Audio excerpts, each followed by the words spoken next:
Okay, should be sending audio as well as voice now, is that correct? If people can just type, you know, some random letter in chat or whatever, that would be good.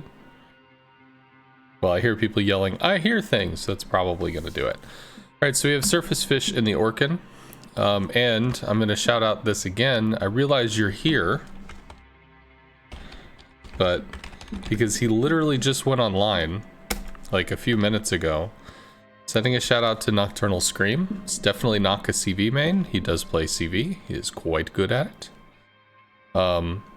So on the one hand, I'm a little sad I'm pulling viewers from him, but on the other hand, I mean, I'm home, so I'm doing the thing.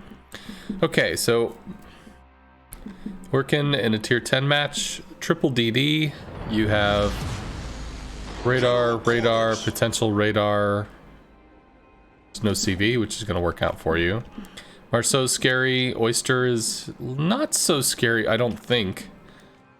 You could probably take a Benson. She do have a heal. It's 1 DD on each flank. Cool, so you're leading your flank bros, so...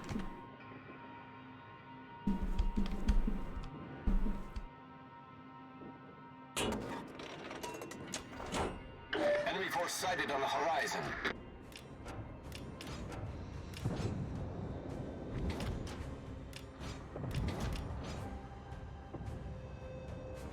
Okay, so keeping outside of 10 clicks from the Worcester, but keeping it spotted. It's cool. Doing the thing. Getting some spotting damage. Okay. So you just took a shot here. That's gonna get you lit. Here's, I just went over in the last stream and I'm gonna clip it out. But somebody asked me, you know, what are some tips you can give for a destroyer? First tip, second tip, third tip, and fourth tip are don't fucking die. Those are the big four. After that, there was tip number 5. He who has more friends wins. So if you want to look at this map here, you're taking a shot, you might get a reset on Alpha. Worcester is right about to go behind an island. You know there's a Minotaur in the area. The Worcester does not have to worry about these ships here that are bunkered up behind an island. They might come forward, the Worcester might come forward, but if this guy keeps going and you're brawling, Worcester's going to be shelling you over and over. Minotaur might be shelling you over and over. He who has more friends wins. Now you might get lucky here. You might hurt this dude and he gets immediately scared, throws up smoke and shit. But you don't have any assistance from your team at all. Outside of the Venezia taking shots at like 18, I don't know. If this is 7.5, then this is roughly like a 14-kilometer shot, which might work out for you.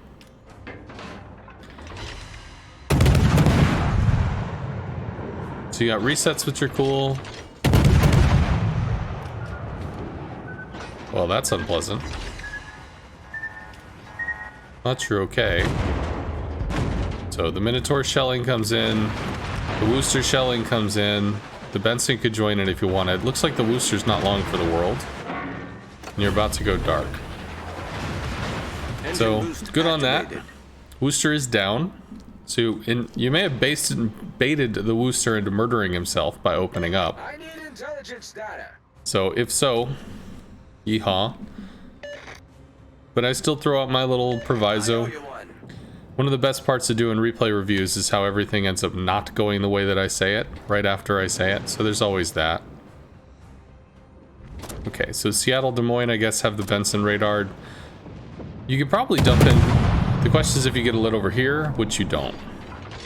Because, I mean, he's behind smoke, they're behind islands. If you keep going forward, you might light yourself to the Minotaur, though.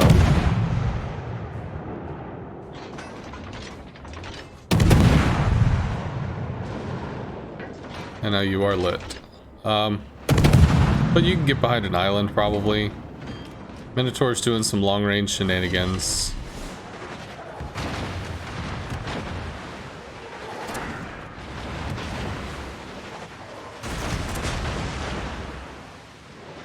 I think you shot at the Turpits, but you're just gonna end up hitting the island. So, I don't think that works out very well. So I think you shot right here. So the torps aren't going to matter. Alright, so there was another thing in the little DD lesson that somebody asked me to do yesterday, which was Something I learned from Star Destroyer. And by the way, thank you very much, Lego Party, for the 6 months, dude. Rush into cat, bow first against 2 DDs and a carrier, blame your team. Tip number 6. CC is in community contributor? Yes. Okay, so another thing, which I've learned this from Star Destroyer. Like, you have 4 against 4 since the Wooster's dead, so that's nice. But you don't have to claim the space until your team has claimed the space. And by kind of driving these people back as they move forward, you have claimed the space. And absolutely come in here and take it as the Benson fucks off, which is just fine. Plus, I don't think they have any consumables for you, unless maybe the Minotaur's radar. I'm gonna speed this up because I don't think much is gonna happen here. Cool, so trying to get some vision. Reporting the target position. Turpitz goes behind, but Turpitz v Turpitz. The RPF is on the North Cal, so this Benson is totally fucked off. I don't think you waste shots on that. I think you try to torp the North Cal. But I mean, keep them spotted, racking up the damages. That's getting towards greedy, only because there's still a bunch of shits out there that'll shoot you, but it's okay. Attention. Reporting the target position. Cool. Didn't lose much for it at all. Okay, let's look at the situation going in. So you're 6 minutes into the game. You guys have very effectively claimed this. The Wooster's gone down, the North Cal's gone down, the Benson is low enough that he fucked off, because we know that because your RPF was on the North Cal, so that was the closest thing to you, which means the Benson is farther away. Turpitz is pushing. That might be a thing, because the Turpitz have Storps and a lot of health, but it's a Turpitz tier 8 versus a Seattle Des Moines, and potentially Turpitz as well, so you're looking pretty good here. Looking pretty good mid, although there's a DD that's contesting. When you get to a point where these guys start to feel more confident in open water, probably once the Turpitz is dead, you can leave this to come over here and start working the B flank. See if you can root out, I guess if it's a Marceau over there, then it's either the Oyster or maybe the Benson is rotated back. You can try to clean that out and then maybe take a position a little further south just to haunt this stuff. Big push over here, nothing really there to stop it. I don't know if the Yam's going to kill the Marceau, probably dies to it, but you guys still have pretty steady influence. So rooting something out of Bravo, you know, root out the pest, and then just get eyes on things. They'll take care of the Turpitz unless they massively misplay, and then it's just kind of keeping eyes on shit and keeping it clear. As long as you guys have 2 caps, they have 2 caps, you're still in the lead. And you're going to have to wait for these guys to come over so that you're going to have a braced line to deal with all this. Because if you get split into 2 sections, these guys will DPS down these, and then they DPS down these. If you break into 2 groups, unfortunate.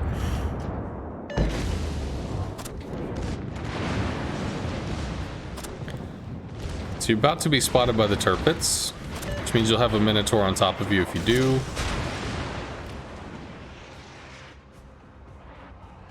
I mean, Minotaurs at the edge of effective whatever range. There's a Turpitz you could be torping. I mean, you just swing below this island and you nail this motherfucker as he's moving up, or, I mean, you got options for this. Yeah, there's a Minotaur, but I mean, you've danced with the Minotaur a few times. He doesn't seem to be landing shots when he's like 10 to 15 kilometers away. I think that was just throwing torps that'll never hit anything. Okay. All stations, concentrate fire on the target. So Haragumo versus Oyster. Oyster probably gets dunked. There's a Conqueror though that might chuck shells, so that could end the end his day. And now you're getting the torps in on the Turpitz, which is okay. Turpitz is reversing in front of a Seattle, so that's going to be a lot of DPS. That was an awkward shot because if it comes through here, it's going to run aground on the island before it touches the Turpitz. I think if you were able to come south and maybe catch this line, that at least would have been a little more constructive. But, I mean, they're going to handle this, so... Yeah, Conqueror looks like he must have chipped in on the Haragumo, because Haragumo is dead. So you can either leave this alone, well, here, you can either torp the turpets or you come over here and you secure B. One of the two.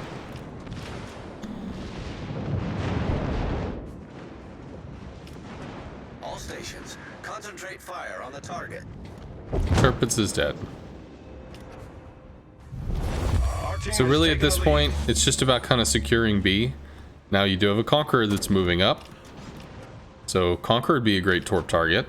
All stations, concentrate And fire on the target. now things just got real awkward, but no, the Minotaur is dead. So that got unawkward. The Orkan has excellent guns, Engine boost activated. at least by my reckoning. I don't understand why you didn't shoot. Problem solved, sir. So you're angled so aggressively, you're pulling your front guns on a line. I mean, you should have killed this guy already. You should have had 2 solid volleys that would rip this dude in half. Well, he should be dead now. You were over angled there. Victory is in sight. Probably because of the Conqueror, I guess. But I mean, you could have ended that fight probably 5 seconds earlier and then been angled to the Conqueror anyway.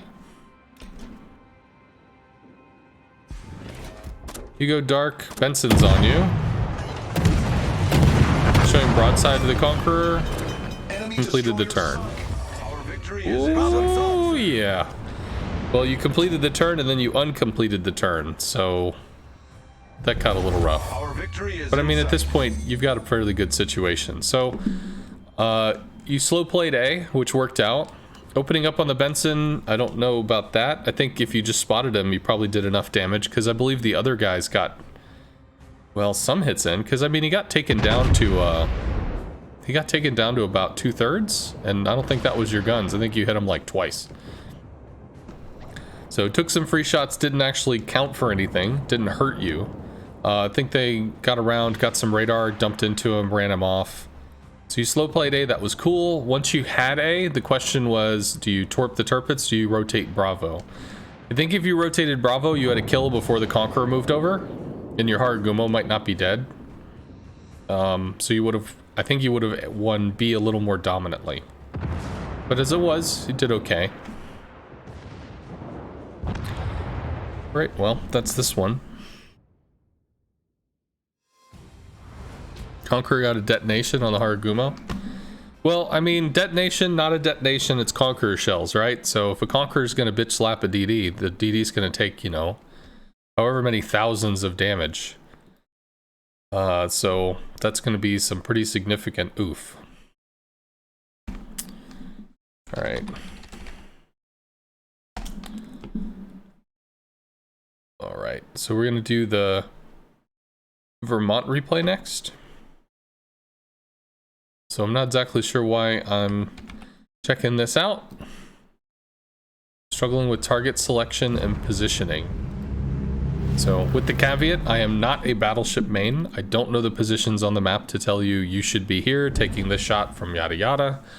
All I can do is really eyeball what's going on and tell you if it seems to make sense. We have FGS Lollyboat against an FDR. So that's going to be a thing. Although you are in a Vermont, so you have defensive fire. And you are with a Petro. I don't think the secondary is going to matter on a Vermont.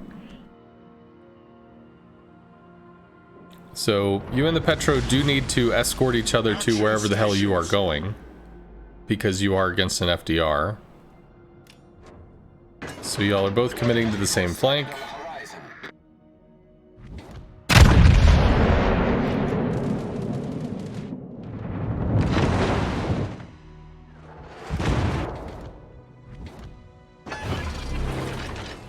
Okay.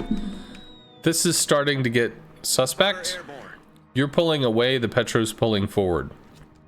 You ever watch Top Gun? You never leave your wingman. In this particular instance, there's nothing to say that you couldn't be up here. You don't have to be back on the I line. You could easily be in H or G. And you have to factor in, you are against an FDR. If the Petro starts pulling in, comes in over here, the FDR can sideswipe him with torps over and over and over again, because the Shimakaze can't help. Your CV, which is reversed all the way to the J line, hopefully could give fighters to try to bully off the FDR, but if that does not happen, the Petro could be taken in 2 to 3 torpedo salvos. I mean, it could get fucked up if he's sitting open water available to get wrecked. So if the Petro wanted to come back, I mean, that would be one thing, because then you would be working together protecting this side of this Thunderer. So if he wants to interact with the Thunderer, he's got to go between a Conqueror, you, well, I guess double shimmer for what that's worth, but you know, if you want to at least cock block one of the angles, you could, but when you split, the real question is, what are you splitting for? This right here is the range of the Des Moines. You're safe from that. Curve first, other shit's not in position. I mean, if you come in, one of the things that a battleship is going to do is take hits. I mean, it sucks to be the thing, but you have roughly 15,000 healing. Yeah, 14.4 every heal consumable, and you've got fucking 4 of them, so you've got 28, 56,000 plus an additional 100,000 health. You have 150 that's armored to give your team. And if you are off back here and they're shooting your Petro instead of you, your Petro has less health and less healing. It's not to say you want to get your ass kicked. I'm not telling you to go in there gun swinging, fist raise and brawling, but with the FDR in the threat, you need to be looking to support him somehow, and I don't think you need to be on the eye line trying to do it.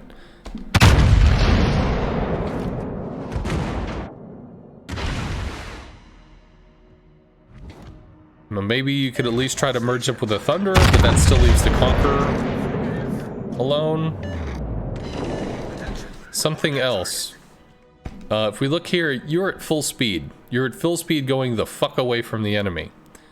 Now, if we look and we do the math, 1, 2, 3, 4, 5, 6. You have 6 people, they have 1, 2, 3, 4, 5, 6, 7. This is a flank that you are weak on. So it's okay to be in a kiting position. Your Petro at this point is probably, you know, what's the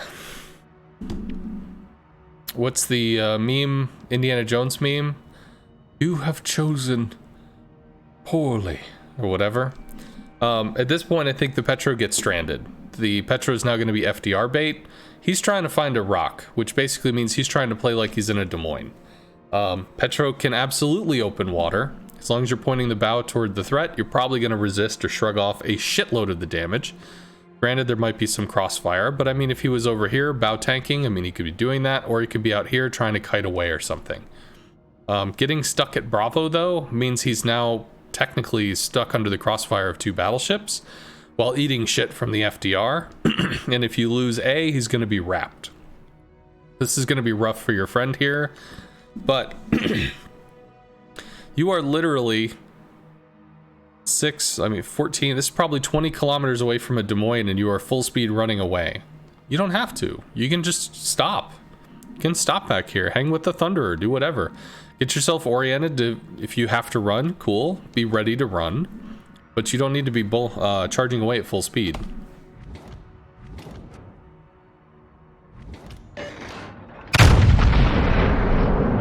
All stations returning to fire on the designated target. Now you're turning in. So when you read this map, what is this map telling you? Shimikaze's fucking off. Shimikaze's fucking off. Thunderer's fucking off. Conqueror's fucking off. Now, on the one hand, if you are the guy who's going to come in here and you're going to browbeat these motherfuckers and say, no, you are not leaving this flank. We are not giving this up. No, turn the fuck around, stay here. Well, you need to start signaling people, bitches, I'm going in, or I'm going to stay and hold this shit. Sometimes I do that with the carrier. Well, I'll deliberately put the carrier in danger so that the randoms or whatever will go, what, carrier, fucking move? Oh my god, this dumbass carrier, fuck, we have to hold this flank now. Sometimes it works. But you're swimming against the stream right now. You know, you're seeing what the teammates are doing, you're swimming against the stream. One other thing is, if you do want to abandon this flank and you have your spotter plane, you could absolutely be taking pot shots over here to try to break this, because this is like a cock block island where nothing moves for God knows how long.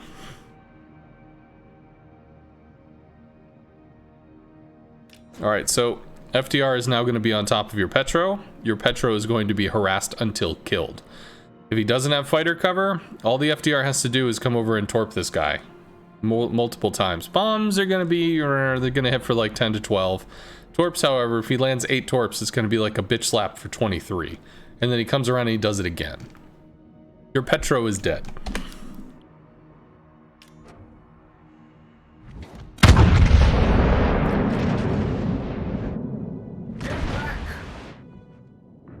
So the other thing is, like, the shots that are being taken, they're going out to 15 seconds lead, 16 seconds lead.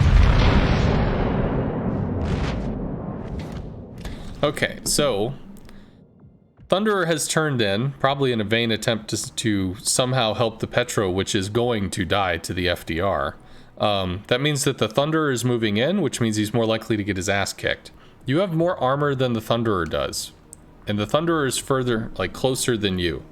Not to say that's a great thing, but this guy is like a floating citadel waiting to get wrecked. Same thing with the Conqueror. So going close is a desperation move.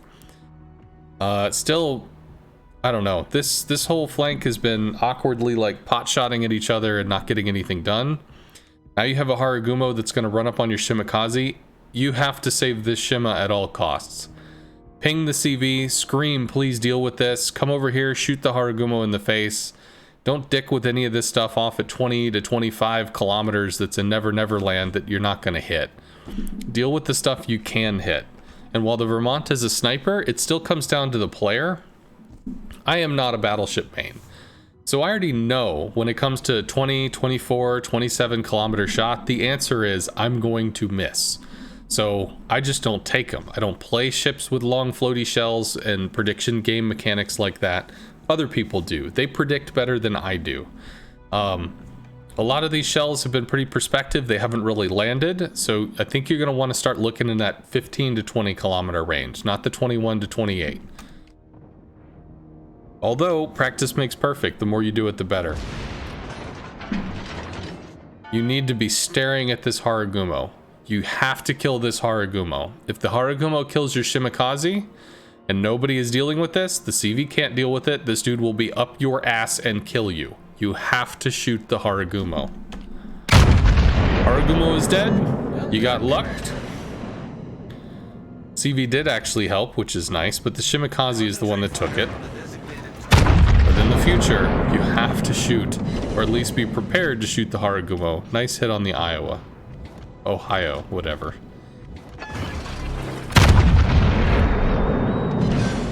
Good. Okay, and again we're doing the kite out thing. Now, the reason you're doing this, I'm sure, is because there's a Kurfürst, there's a Yamato, there's an Ohio. You want to angle to this. I get it. DD is dead. By all accounts, there's a Shimakaze over here. There's no other destroyers on this map. You can go in. You don't want to put yourself in a crossfire, but you have damn near full health and full heals. We've already seen, you know, some of these folks have been pretty chunked. The Petro is, well, not dead yet, so Gratz Immelman's fightering that. That's cool. But you absolutely, you know, on taking the shot with this Des Moines, you could cut in here and try to make some plays, try to body some bitches, because you have a DD and they don't. Their Petro has radar, so the DD is under threat. But you have the ability for this guy to run around constantly torping these assholes over and over and over again. And you got to play to that. It's just so important. On the plus side, though, I mean, you've grouped up with the Conqueror, so against the FDR, you're going to provide a strong footing, strong AA footing. But the FDR is just going to start dunking this. So the Petro is dead now. Now he's going to start fucking over the Thunderer, because the Thunderer is isolated. Immelman cannot give fighters because he's literally on top of an Ohio, which means the Ohio just shoots down the fighters. The Thunderer is going to get dunked. If it's between an FDR and an Immelman who can fuck a battleship harder, the FDR is the one that comes with the sex toy.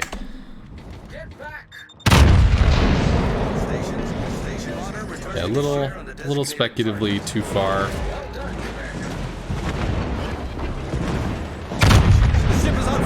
Okay. So I do like that you're going in now. You do have the Shimakaze to try and help. The Petro's got radar potential on the Shima, so that's going to be scary. Your Conqueror is at a distance. Conqueror can out-heal you, but the Conqueror gets citadeled like a motherfucker. So if you're able to take some shots, pull some aggro, Conqueror gets to throw his rare weight around too. Yeah, this guy doesn't even exist. Unless this dude is fully broadside, this dude does not even exist on this map. The only things that exist right now are the Kurfürst and the Petro. This is the only thing that kills your Shimakaze. This is the closer threat that you can deal with. And this Ohio, if it comes around the corner, is going to put you into a crossfire. So then the Ohio becomes important. But right now, it's these two. For all intents and purposes, the Yamato does not exist. Okay, so if you keep moving forward, you're going to continue to put yourself in a crossfire. You've engaged. You've pulled attention. You've pulled focus off the Conqueror. You've dealt damage. You don't have to keep pushing. Because of this radar, the Shima has no way in. You have no way onto the cap.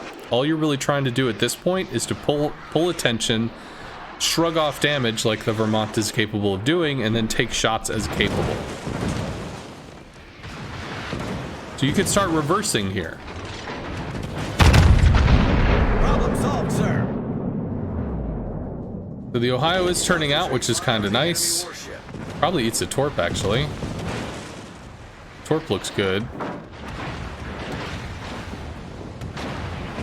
So the Kurfürst's probably down. Shimakaze is not dead yet. I think you are radared, but the radar is really short on a Petro. So I want you to remember there's a difference between full health or full speed, no speed, and reverse. You got quarter speed, you got half, you got 3/4. You got all this different room to play around with. You don't have to be like gas on, gas off. Don't be afraid to slow down. Don't be afraid to stop. You have enough health. You've got enough armor in this thing that you can take a slapping and keep on going. So if you need to just kind of stop for a bit, weigh your shot, hold the angle, cool. Typically, if you want to shrug off some shells, speed up a little, slow down, reverse a little, slow down, speed up a little, you know, whatever, just basic jukes. All you're trying to do is throw off the aim a little bit. You're just kind of holding your position if it's a good position. You don't always have to be moving unless you're specifically trying to dodge torps or like death by broadside. Well, that's a problem. Destroyed. So the Shimakaze is down. Now you have to worry about a ram from a Petro. And you are starting to show more and more side to a Yamato.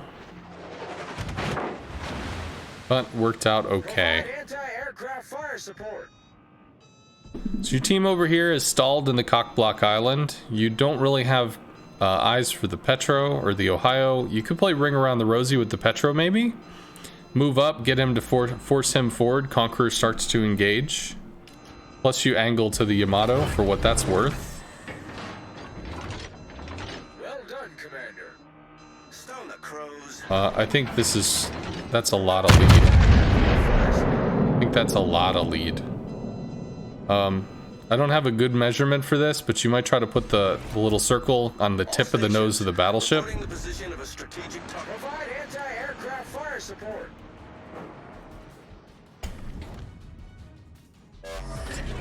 That will eventually get unpleasant. Conqueror's moving up to help, which is nice. Just speed this up. So you got the staring contest now. Oh, that might be good. There we go. So you got the staring contest now. Reporting the position of a strategic target. I need support. Conqueror's still playing real fucking safe, which is tough. Requesting assistance. Spotter plane's gonna show you where the Petro is and then just get shot down, so I mean, Spotter destroyed. he's over there. So that, I don't think that consumable was very useful. Conqueror's getting his guns in the fight, which is cool. You did see the Yamato. So that's actually a positive. Do you have a shot at the Kurfürst, I think? Yeah. Felt like that was a little low. Yeah. Well, you're continuing to cock block, which is good. I'm just losing all kinds of shit on the map. Yamato's starting to push. Odds are this is gonna club this Yamato if the Yamato is just charging like that. Battle ends in 5 minutes. Yeah, what you doing, bro? So this dude's dead. Enemy battleship foundered. Blue balls is a powerful thing, you know. Sexual frustration of playing a ship that can't shoot anything. It can be real. It's probably a kill. Yeah. We've destroyed an enemy cruiser.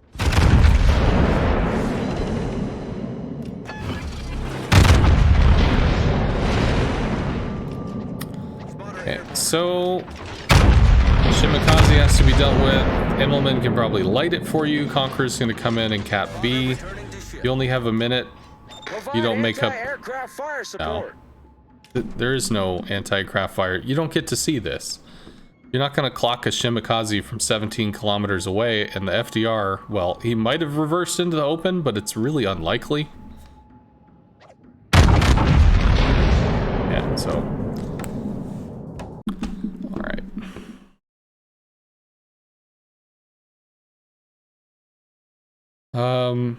I guess. Well, technically, we can look at this real quick. Starting this replay now. Look at the Zhao. So this was a Zhao replay that was provided by Star Destroyer. Hey, Soa Crows. Soa Crow. Thank you very much for the 3 months, dude.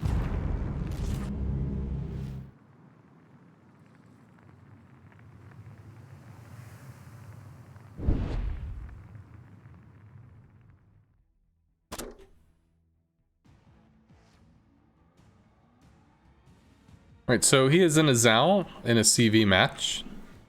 This got linked because I have maintained repeatedly that just because there's a CV doesn't mean you can't play aggressively. So in this match, we're going to see the enemy team play aggressively. We're going to see the friendly team play aggressively. But there's a CV in the game. You still take the positions you take. You still got to do the shit you got to do. People don't hide in a little clump in the back of the map and go shit themselves because there's a CV in the game. People fucking play. You're going to see people push flanks. You're going to see people take flanks. You're going to see people die when they move forward and clock bitches. It's just truth. So I have seen this before, but I don't remember it. So Star Destroyer is in the Zhao. Battle starts. Which is a ship he really likes. It's very accurate, but has shitty gun angles. Does have good detection, though. Although I don't think he's full concealment spec on this. Right. Reporting the target position. So, this is a personal thing, and I'm going to do my little caveat. I am not a cruiser main. I'm not a battleship main. I'm not a destroyer main. I am a CV main.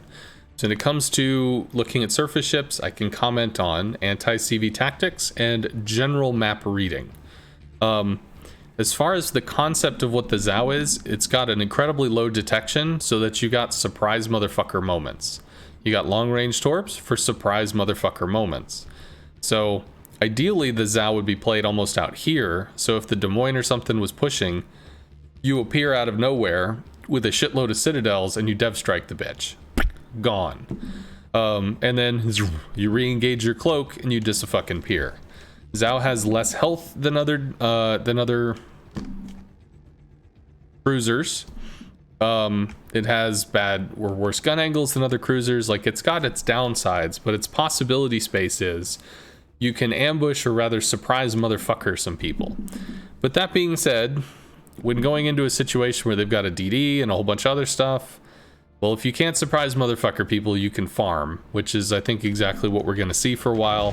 It's just going to be some long-range HE spam farming. All stations, concentrate fire on the target. So now we know there's double DD over here, plus a DD pressuring over on that side, so you've got 3 on this flank, which means a whole lot of run the fuck away.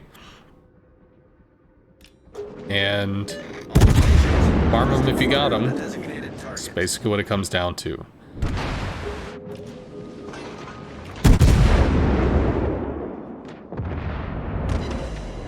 So Zhao does have excellent pen. Position of a strategic target. Over range.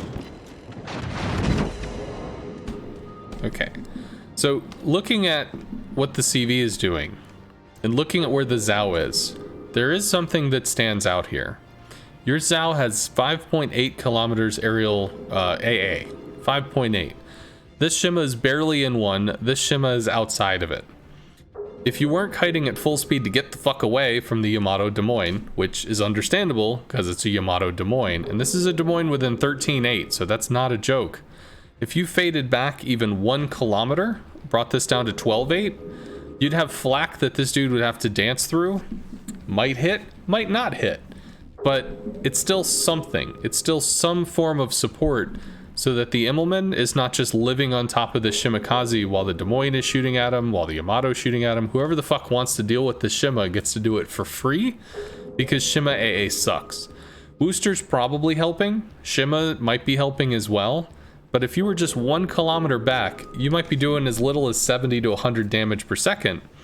But you can priority sector for 600 or 1500 or whatever the hell the number is. And you do get to add your flak to the combined amount of flak that other people are shooting, which could potentially divert them off course, or maybe, God knows, get a hit. That's just a 1 kilometer difference if you just slowed down to maybe half speed for a little bit. Because everybody's shooting at the DDs. They're not shooting at you. So does it really, do you need to be running balls deep? You know, balls out? Good hits on the Des Moines. You can see the Immelmann is just going to stick on top of this dude while he's taking shot after shot after shot from these guys. Booster's trying to help for what it's worth. But I don't think you've gotten a better angle from here. I don't think you've gotten better accuracy from here. I think you're just running against a flank, which, you know, frankly, looks terrifying. Des Moines bailing, DDs might be fucking off, which is good. Makes you much safer. But I still wish you were like 1 to 2 kilometers over here just to give more assistance. You don't have to be parked on top of the Shima taking the ass kicking for it, but you have the ability to help. So, back to farm them if you got them. Destroyers are dark, so cool. You've run out of kiting range because you were full speed on it. Porter usually fucks up shelling, but Yamato is either took a really bad shot or was really advanced in his lead.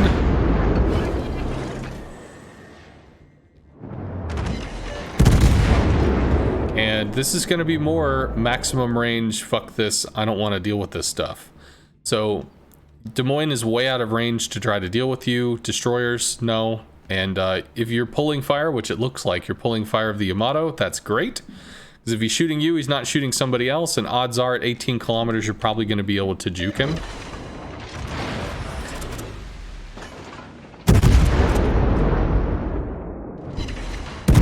Des Moines recommitted, but you're outside of his range. DD's there as well that are open and watering.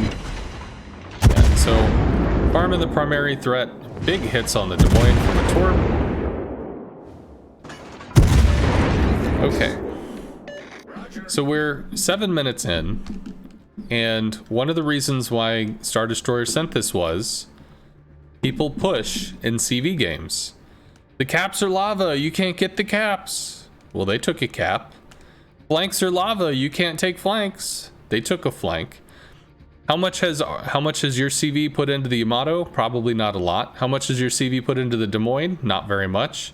Not exactly sure what your CV's been doing, but the Des Moines took some damage from you, which were some good hits, and then also took like a Shimakaze torp, so he got nailed all the way down to almost nothing. But still, they're claiming caps, they're pushing flanks. You can look at this, well, are they winning? They're bleeding health for map space, which is perfectly normal. If you're going to take something, you usually have to give up something for it. You go to the pawn shop, you want an old ring, you pay for it. You give to get. You're going to claim map space, you're going to lose health for it. The enemy's going to bleed you while they're kiting back. And the team that's kiting is always the team that can choose when they want to take damage, when they don't want to take damage. When you are forcibly taking the map, as if the enemy can see you do it, then you are the one who's putting your dick on the line so that you can claim space. And we see that the Zhao is, you know, it's just been back playing safe, took a nasty hit from the Yamato, so he's just doing some super long range farm mode stuff here. Richthofen comes in, gets a hit on the Des Moines, but you finish it. There's a small one versus Shimas, which is scary. You do land some hits at 13 clicks. More hits. Cool. So, you lost a friend, but they lost a friend. You guys seem to have worked out in the south. This has really kind of been a stalemate, and at some point y'all took B, which is nice. Shimakaze, who the hell knows how you spot that outside of the Richthofen. I think you just have to keep working on the Yamato, which is exactly what I think you do. And right back into kiting pose.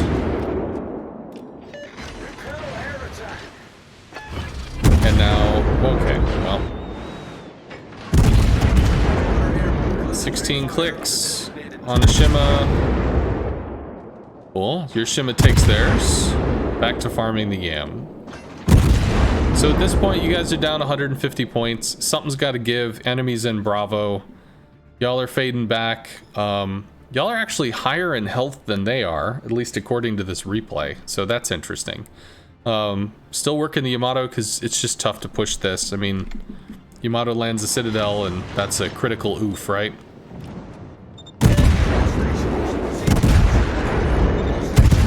Still working the Yamato. Finally got some fires. Okay, there's some skip bombs. You're far enough away that you can juke shells, juke planes. More fires on the Yam. More fire damage on the Yam, down to 14. 2k. Probably goes down soon. Goes down. So, everybody is running to the therapy group. Everybody's had their support session where they get to hang back and talk with Yamato and gain some good old-fashioned Japanese wisdom. And I think this is where the fuck it button gets pressed. Once again, enemy CVs are in the game. Enemy took this flank. Enemy won this flank. Enemy took the cap. Enemy took the other cap. Enemy forced all kinds of position on here. You guys are higher in health, mostly because I guess it's on the Yamato. But if you're not aggressive, it doesn't mean the enemy team isn't aggressive just because there's a CV. And even though there's a CV, the fuck it button is about to get pressed because something's gotta give. And the CV that you have, this Richthofen, is not going to be able to do it. It's going to come down to surface ships, killing things, and claiming space. Which is exactly what's going to happen. You see a Petro's moving forward, Yoshino's moving forward, Zhao is moving forward. Because you're not only going to be closer, you'll be more dangerous with your guns. Enemy cruiser sunk. Solved, sir. There's skip bombs. Skip bombs are going to want an 8-kilometer attack line to run up, and with these islands kind of in the way, that sort of fucks it up. You have a Worcester, which is not really a crazy Citadel threat from 14 kilometers. You got a Minnow, which is obviously obnoxious. Okay. Clocked a little from the anti-aircraft fire support. Those bombs aren't going to matter. That was a rush shot. Jukes the Minotaurs. I guess I'll just slow it down. Worcester wants your dick. Minotaur wants your dick. Immelmann's riding over an island, which is going to screw up the strike pattern, so he's got to get close, which means you can shoot down some planes. Problem solved, sir.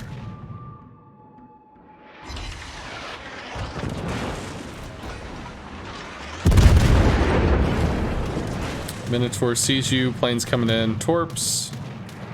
Worcester goes down to the Petro that's pushing Bravo. You're pushing Charlie, getting shot from all sorts of different directions.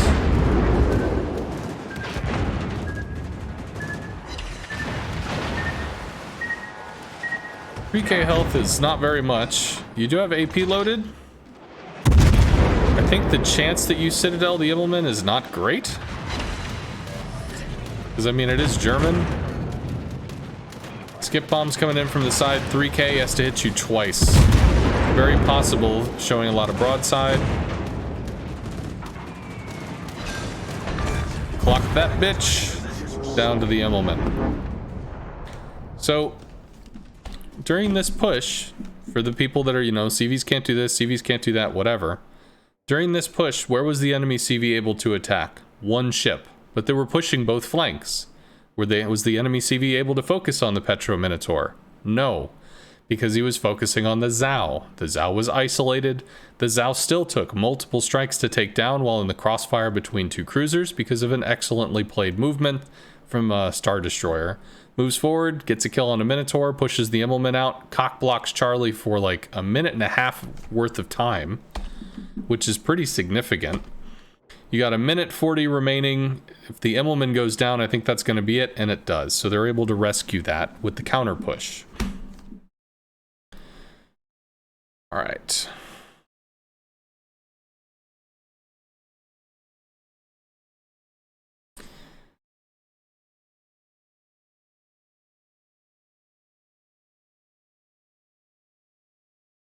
There's just so many replays.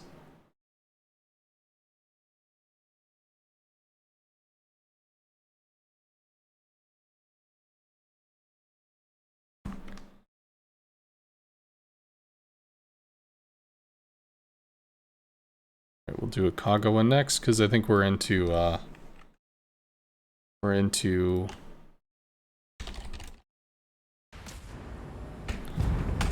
let's replay now.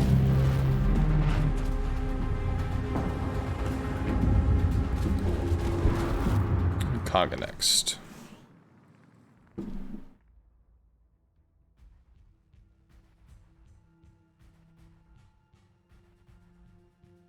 I don't know if Star Destroyer is here.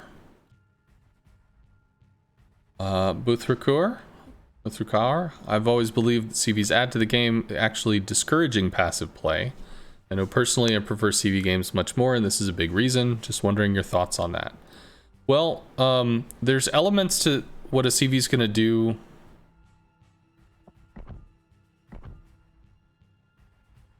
I'm going to reload this because I don't know if it's working. Oh, it might be old. Is it? Might be old. There's elements of what a CV is going to do where it encourages passive play because it encourages grouping. But just because you're grouped doesn't mean you have to play passively. The other thing that a carrier might do is instead of having like out of 10 players, you have 10 different positions. With 10 players, you might have 5 different positions because people group up in groups of 2 for some kind of AA support. When people don't have just this massive advantage in their favor, they might be afraid to push or to force positions or to do this or that. So it can cause people to sit there with a thumb up their ass, but that's still it's still a choice. It's not something that just like, oh, there's a CV in the game, I'm gonna go find a rock and just die here. It's just not true. Also, CVs can cause movement because they can threaten bunkered up positions. Okay, I'm sorry, Diego, this one's not working. So, wait, maybe it worked. General quarters. I thought for a while. Wait, starts out with bombs. There's only one destroyer, the Oland. I think people start the bombs to try to catch CDs. One thing is, once you see a battleship, you're probably about to start eating shit from cruisers and other things. So unless you're going to commit to the attack, you need to turn when you start seeing battleships. Defensive slingshots to get out. You know where the Oland is, which is nice. You only have 4 planes, which is not going to get you into anything, but you got some more spotting, which is cool.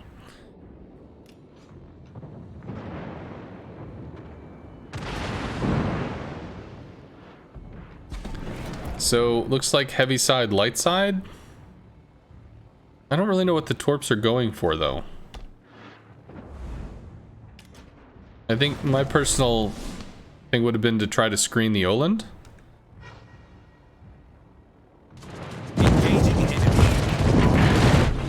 Oh, wow.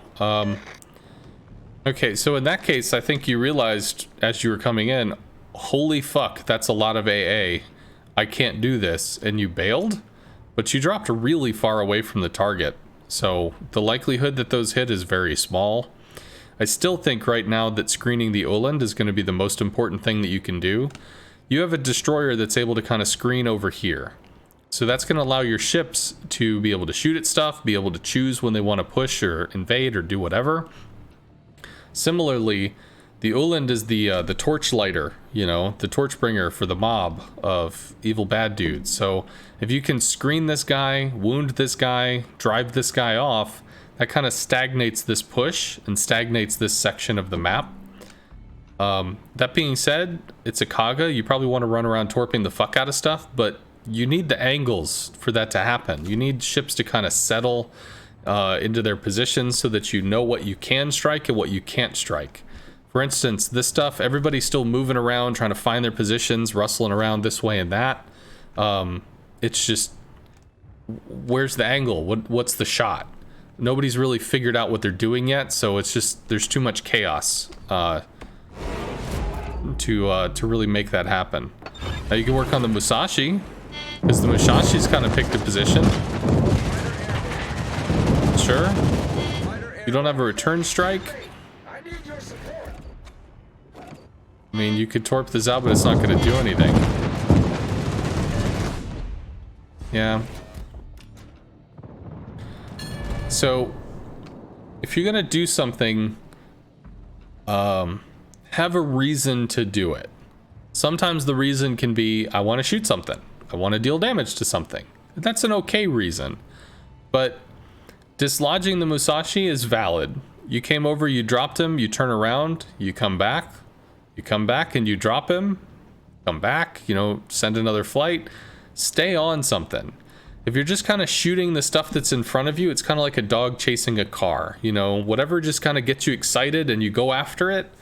I mean, it could be effective. The dog might catch the car, but if you're going to, you know, when you see something that you want to take literally minutes of your life trying to affect, because it's going to take you 30 seconds to a minute to go find the target in the first place, just to be able to shoot at it potentially once, maybe twice, you know, you got to have like a kind of a goal. So working on the Musashi would be fine. Musashi is super scary. He's dug in.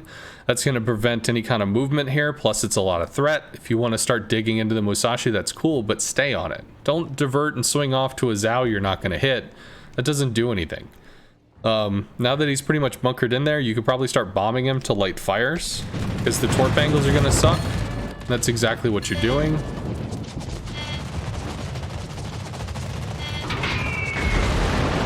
Single fire, swing around, come back in. Musashi's AA sucks, so you definitely get the second strike.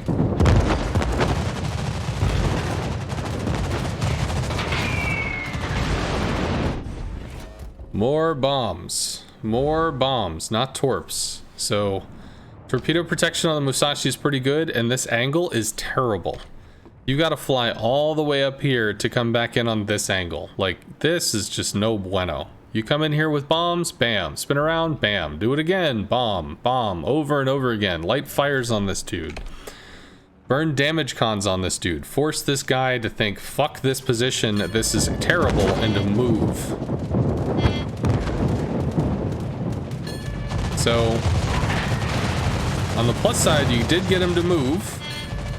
One torp, swinging back in. Maybe two torps, possibly three. Bombs. You have two planes. There's no reason to waste your time here. Your carrier is so close. Just come back with something that's going to do... Oh, okay, whatever. You might get one off there. That's actually pretty scary. I still think you should bomb the Musashi, because these torps are like little flea bites.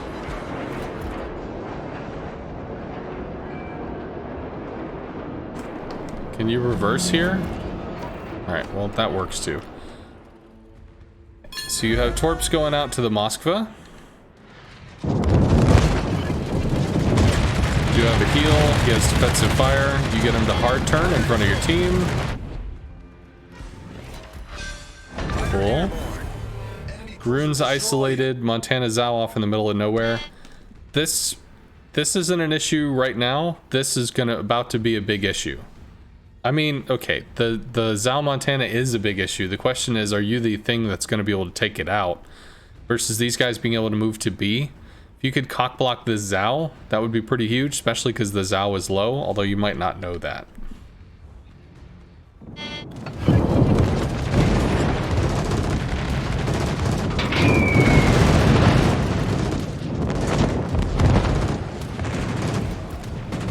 This is more target of opportunity stuff. Pretty much after you got the drop, it's just bail. Unfortunate, but I mean, it's kind of how it is. Zao is already in Bravo, or maybe it's the Oland?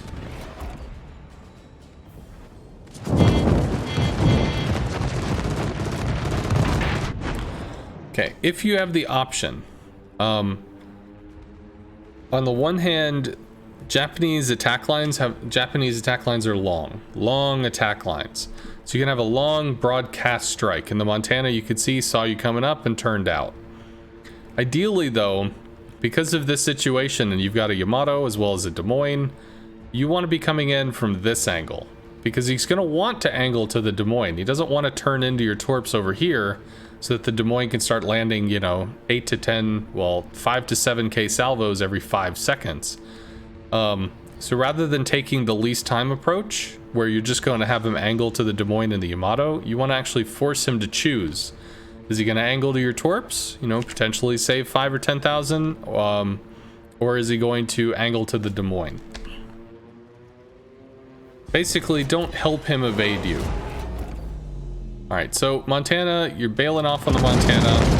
There is the Oland. You can rocket the Oland.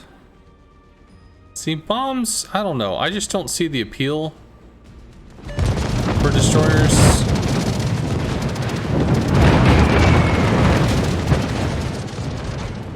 They're not hyper maneuverable. They really feel like they're cruiser bombs that can also, you know, hit battleships or whatever, but don't be afraid to use rockets. Like, they're not the greatest rockets in the world, but they're not terrible.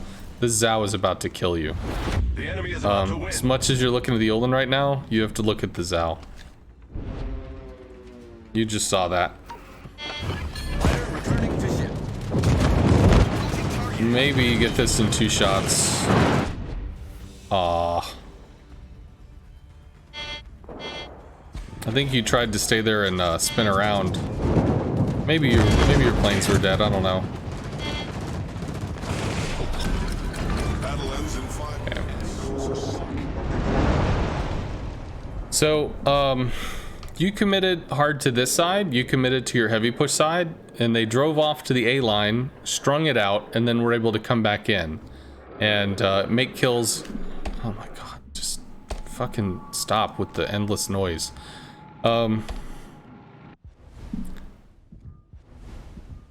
the little cycling noise stuff is obnoxious. There we go. So we move this to somewhere where we can see it. So you dedicated in on the heavy push side. So you moved all the way in with this. You literally moved in with this to support it. But getting the kills, you know, dragging people out, as I said in the prior replay, when you are taking map space, you're bleeding health. The advantage always goes to the Kitings team, because the Kiting team can maneuver as freely as they want to move, because they're fucking off. They're bailing. Somebody else who's walking forward is taking those shells, taking those shots or whatever, giving those, trading that health for map space. So, were you able to come in and finalize this? Unfortunately, no. But let's think all the way back at the beginning of the game. There was an Oland that pushed in to take Charlie. The Oland spotted for the lemming train of his team to let them know where the enemy was, what the enemy was doing, how they could take the cap, how they could rotate over into B, how they could take this cap, how they could rotate over here.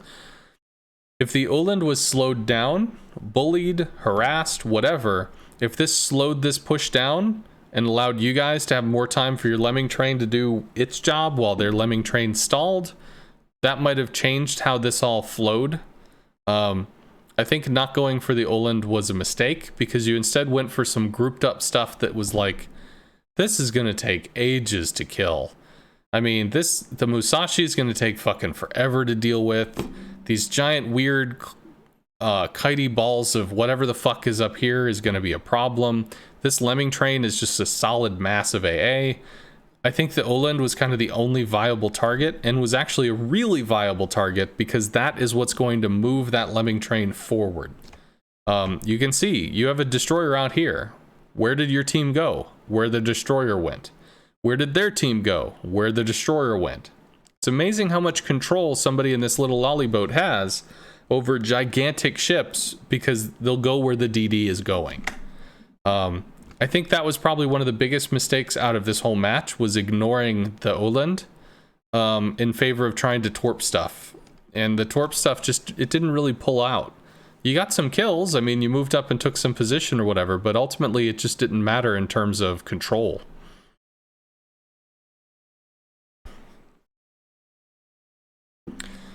Okay.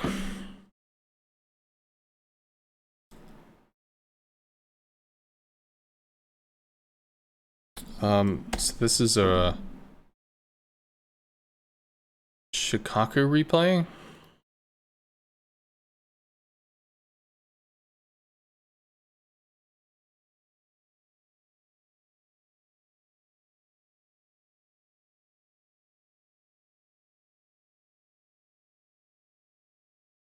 Let me...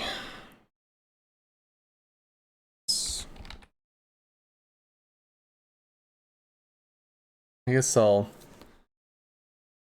take a look at, oh, so this is a ranked replay? Okay. So let me take a second just to glance at chat, because it looks like chat was kind of hopping. Hey, Lord Zath, good to see you, dude. If you're still here, I don't know. CVs spot people so you can farm them with your British cruisers. The fact that you aren't taking radar on them is disturbing. Radar. Radar on what? Oh, Bonnie is talking some elite stuff. You should be British radar cruisering. Whatever, man. It's just playing the game. You find the minnow and smoke to be boring. Whatever. That's how you play, Bonnie. A lot of people play smoke minnow. Smoke minnow is scary as fucking locks down areas. Okay. I asked, what's the Team HP mod called? Ooh, I don't know. Let me see if I can find that real quick. Although I don't know if I can open it. Mod station? Does this open or no? It does. Cool. So if we go to direct display, this is the mod station. You've got different selections of whatever. I use the nomogram crosshair, for instance. There's something customizable panels. This talks about, this shows that. They use this for COTS basically, so that's the reason why I had it. And I mean, I got used to it, so I kept it on. Team HP was kind of hard to find. This talks about the fighter stuff. This is detection. Where was it? Team HP. This up at the top. This is the thing that displays the full team health. This is the mod station. So I used to use the other thing, Aslan's, and then once I got the mod station, it's like, ooh, I like this more.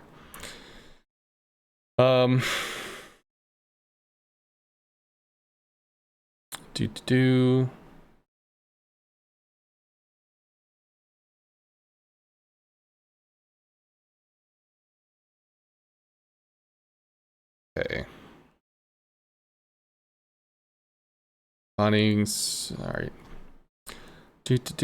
All right. Well, whatever. So I don't see anything else in chat that screams, "Hey, pay attention to this." So I will go with this.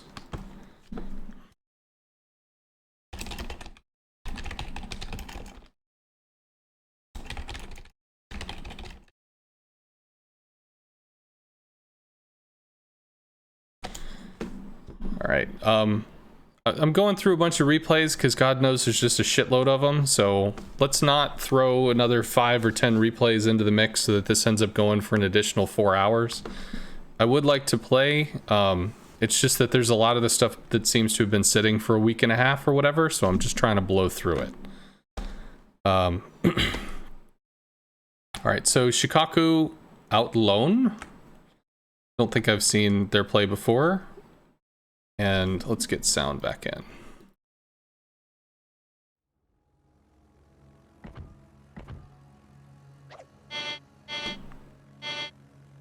Okay, so as a ranked battle, one of the first things you're going to want to do is to get your cap, your safe cap, before they get their safe cap. Looks like there's a Z44, which does not have significant AA. Pretty sure it doesn't, which means the Kitakaze is probably heading over to Charlie.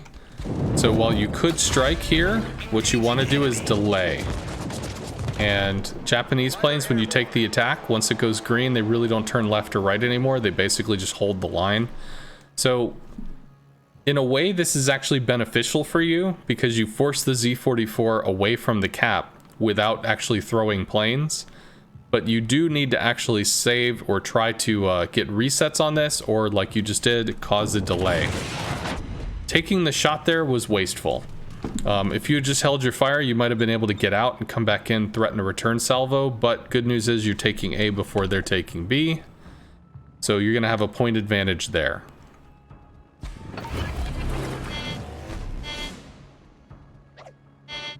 Fighter airborne. All right, this Z is, I think, committing an error. If the Z44 ends up coming across him, he might have the Hydro, but when it comes to destroyers, he who has more friends wins. The Alsace is going to be closer to the Z than the Pommard is going to be to a destroyer that's spotting him.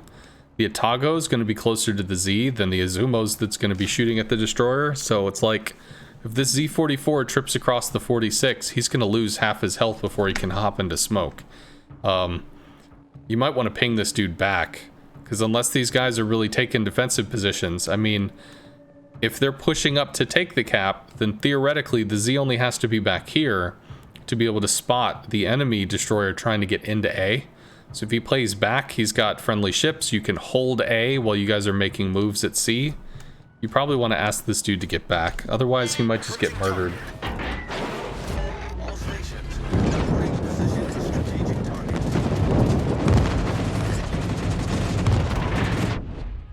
Okay, so for the watchers at home, the replay, I mean, the torp dispersion there is not terrible. The reticles are not going to be accurate, especially when it's sped up. Sometimes they don't aim. That's a replay bug. Secondly, I don't understand why you did the pre-drop there. That to me seemed strange. You've got 5 ships down here, 6 and 7. The Kitakaze is alone. Instead of torping the Jean Bart for what will amount to possibly 1 torp or nothing, you could just come over here, use the heal on the torpedoes to just live on top of this Kitakaze, get his ass murdered. And then your team, which claims C, can then steamroll into crossfire position. So if these guys are going to start pushing your safe cap, which, I mean, they're sending a lot of assets down here so they can push, then you've got a Jean Bart that's got some crossfire shots if they try to push across the open water. Once you guys have taken C and you've kind of claimed this line on the board, then you can start to move forward and just sort of clamp down on them. I don't understand what the pre-drop was for. You might have used that as an attempt to like offensive slingshot through some of the Jean Bart's flak, but I mean, it doesn't matter if it's not going to result in something useful. And in general, I don't recommend trying to slingshot with rockets or torps. Very advanced users will find ways to try to somehow make this work, but in general, it was removed from the game. So it's just not a thing that you should rely on. Good hit.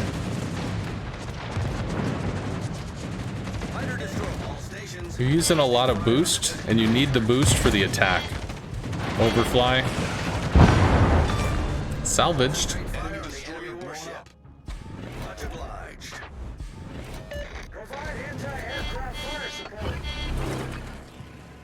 Well, God bless him, he's not dead yet.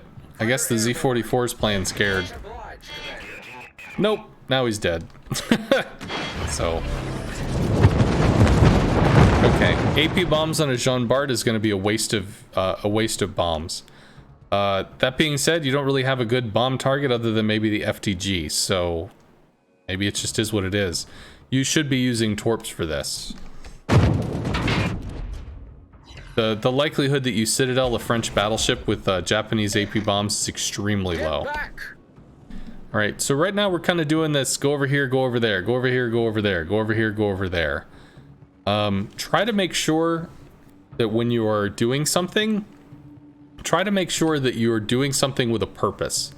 What is the goal right now? All right, so the DD is down. Great, we unlocked this side, but the side's going to need to be able to move forward. There's a Jean Bart challenging this side. Let's work on the Jean Bart. Over here, we've got a Pommern that has decided to push forward. The Z is dead. The only thing that matters over here is this guy's ship, which he's now putting at risk because he's moving forward, and the Cap, which he's putting at risk because he's putting his ship at risk. If he instead backs up, when they try to challenge the Cap, he's in a position where he can do something about that, and as long as he's mildly angled to the stuff in the south as well as the Bart, he can kind of hold this position while these guys are able to take position and move over to help. Basically, you're just holding the line until reinforcements arrive. But in order for reinforcements to arrive, the Jean Bart has to be taken out. Why are we focusing the Jean Bart? Unfortunately, the Shikaku's, or the Lexington's there, so you might fighter the ever-living crap out of this. You might not be able to make this happen. But going against an Alsace on top of an FDG on top of a Z44, it's going to be a lot more work than trying to solo down. Well, not solo, because you've got two people that'll be helping you. The biggest issue here is the Z44's AA is not amazing. The Alsace FDG, I don't think, you know, they're regarded as the world's best AA. But every time somebody hits priority sector, they take a chunk out of your health bar. And when you have three people hitting, bop, a little chunk out of your health bar every like 20 to 30 seconds, you just wham, you know, you lose a plane and a half. Wham, you lose a plane and a half. Something of that nature, as well as all the latent AA that's in the air. Bart has good AA, but it only hits priority sector once. And you do have a heal. So you are back on... I don't... The pre-dropping, I don't understand why... what the purpose there is.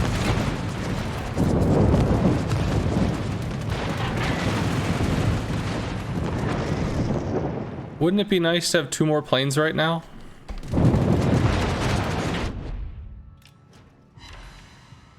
If you had 2 more planes, that was an additional torp hit. Get back! And then once again, we're doing the switchy swappy thing. You're not gonna save the Pommern with dive bombers. It has to be torpedoes. You're not gonna get Citadels on the Alsace. You're not gonna get Citadels on the Jean Bart with Japanese AP off of a tier 8. You might with the Hakuryu if you get extremely lucky and it hits a soft spot that goes like right between the guns into the Citadel, but it's extremely unlikely and not something to bank on. Torps are the play for either of these battleships. Again with the pre-dropping.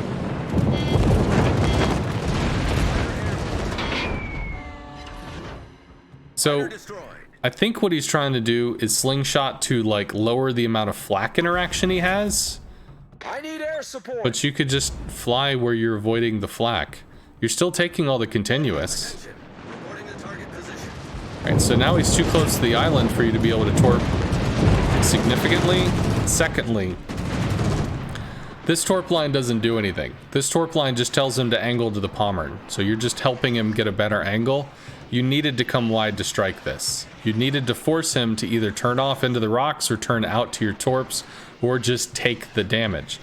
Realistically, taking the torp damage deals what, 9k to him? So he doesn't give a shit. He's still going to kill the Pommern.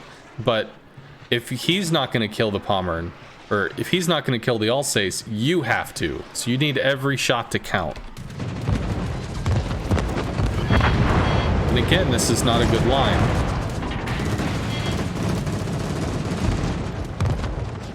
Better line.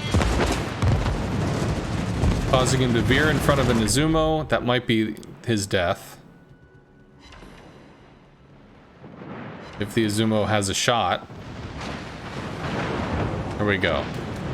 So now you've got a place where your AP bombers can matter. FDG, you can absolutely Citadel this. So expect this to work out well, plus... Fighter airborne. Why? Like...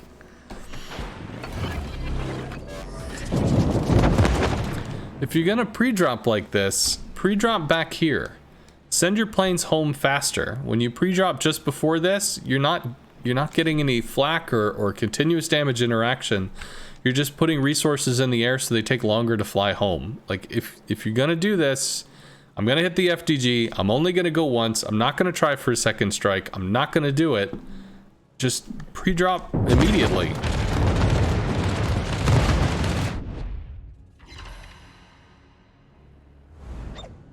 I see a lot of pre-dropping, so it's...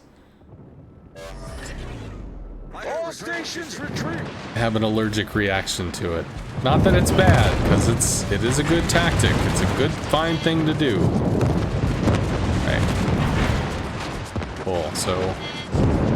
Did not pre-drop, gets 3 shots. Come back out with the bombers. You might be able to attack twice here.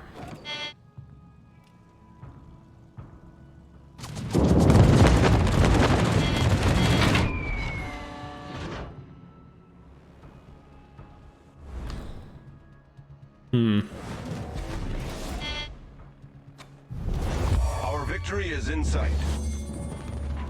So this is pretty big. I mean, the enemy CV is down. You're gonna work down the FTG. Z44 is out in the middle of nowhere. You've got a huge point lead. You've got 2 caps. This looks pretty secured. So there were a few times, I think, where you used AP bombs in place of Battle ends in 5 torps minutes. that just didn't result in anything. I mean, if you hit with the AP bomb and it doesn't Citadel, it's like, congratulations, you did 2,000 damage. You're a tier 8 Hosho, you know? So it's like, woot. Because if you're not Citadeling, then the bombs already have low damage because they're meant to Citadel. And you drop into something that's probably saturated, because if it's not full health, it's probably taking some damage in the center of the ship, on the deck, or the superstructure, or whatever. So not only does the damage suck, but now it's even dropped down by half. It's like,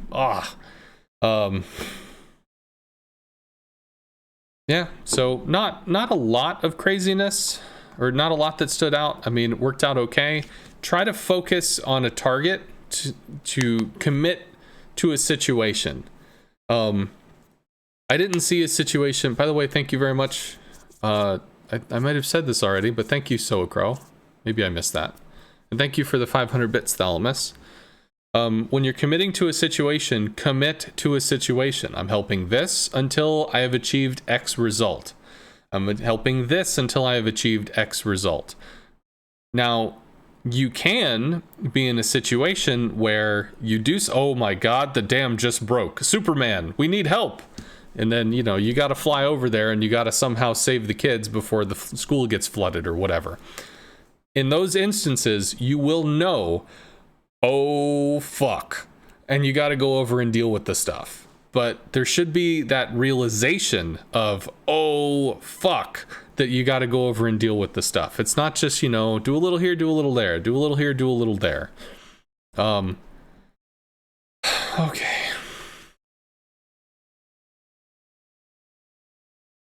Oh my god, there's just so many.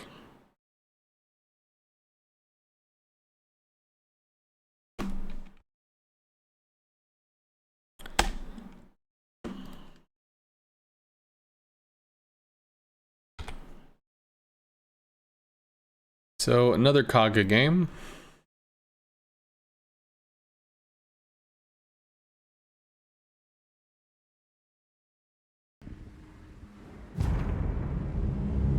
You are in oh fuck mode the entire time you play a CV.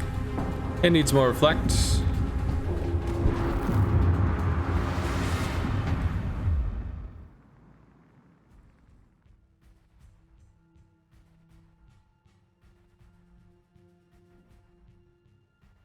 Hey, snake on me.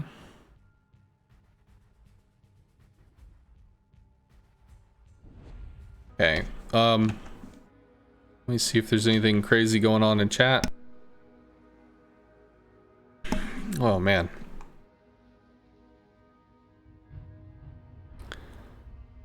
Hey, Sconce didn't get a chance. Thank you for the other day.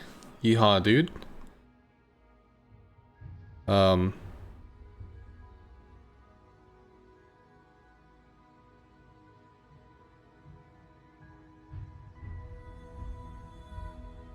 Alright, well, I don't know. So, okay. right, so we have ranked game. Let's give them It's gonna be a Kaga game. Well done times 3. I think this is over on the Asian server. 2 DDs starting out with rocket planes. Once again, as always, with ranked, the first thing you want to do, you want your safe cap before they take their safe cap. And that is exactly what we see here. Fighters are inside the cap, so if the DD enters the cap, it will spot them. That resets. Fighter destroyed. So that does put your Kitakazi in front of theirs, and you're probably going to take a blind shot. When you're doing this, you actually want to alter. You want to move left and right. Evidently I got criticized for this, but I'll wiggle the mouse to try to keep the reticle large, because at this point you're not trying to bingo a bitch, you're just trying to get resets. So the larger the reticle, the better, the more spammy it is. But you could also use A and D to try to widen the reticle by using the hard turn commands of the keyboard. But you need to be sure about that, because if you don't stop and catch your line before this thing locks in, you'd be stuck off on a stupid line that you can't correct for. Okay, well, got resets, so that worked out. Fighter airborne. All stations, concentrate fire on the target. Okay, so I have to criticize the use of the, well, I'm sorry, I'm thinking AP bombers like Shikaku. They're trying to bomb the Akazuki. Well, people that do like Kaga do like to bomb destroyers. So Concentrate fire on the designated target. Fighter airborne.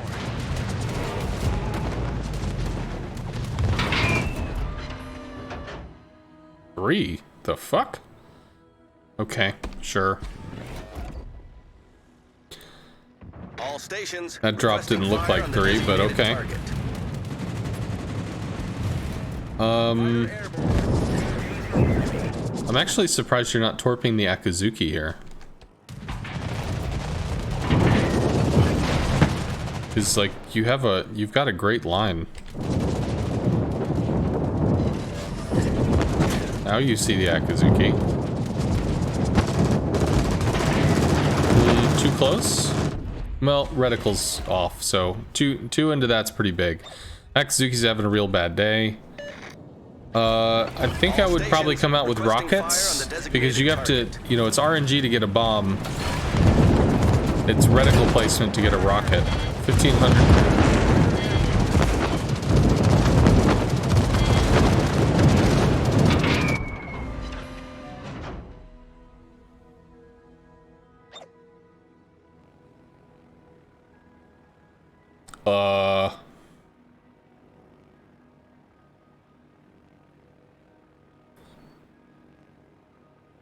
I don't know what I saw there. That was odd. Well,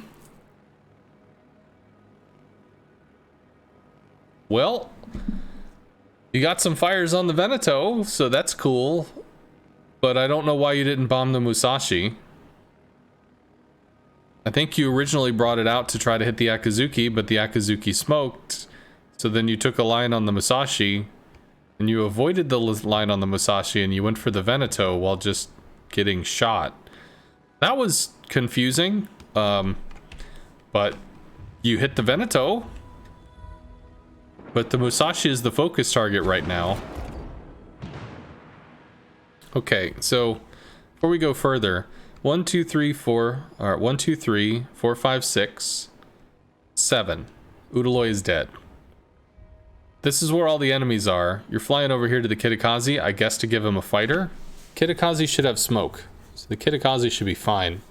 The longer you're not putting damage into the Musashi, the longer he has to damage con and heal.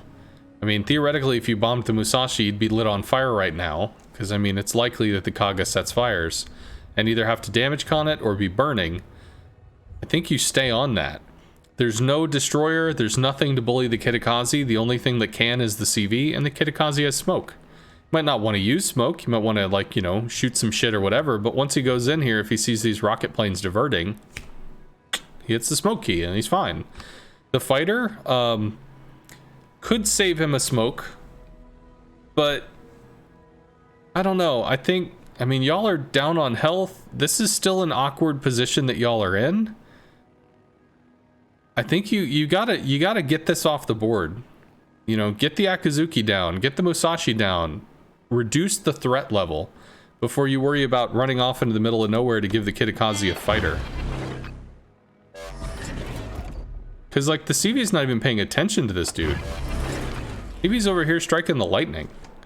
CV's focusing, you know, eyes on the prize. Means he's going to lose. He's going to end up being backcapped, but... So now you've called attention to the Kitakaze. The rocket planes get shot down, which is nice. I mean, the Kitakaze called attention to himself. He took the cap. Some damage into the Azuma.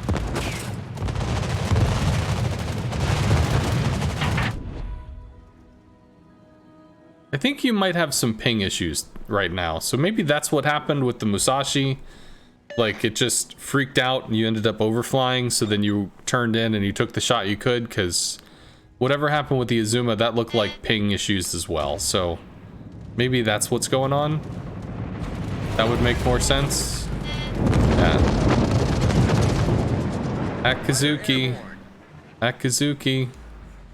Nobody cares about the Veneto. Concentrate fire on the designated target. Oh. Okay, well, he's dead to the Kitakaze, which is good. Musashi is the thing that has the most damage put into him. It's probably the lowest on heals, the lowest on some kind of responsiveness. Get off the Veneto. Go for the Musashi. This is the scariest motherfucker in the map. Fighter destroyed. Attention, reporting the target position. You can't kill this.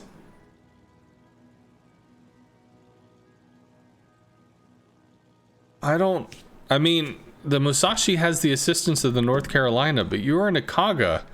You have 25 tort planes left.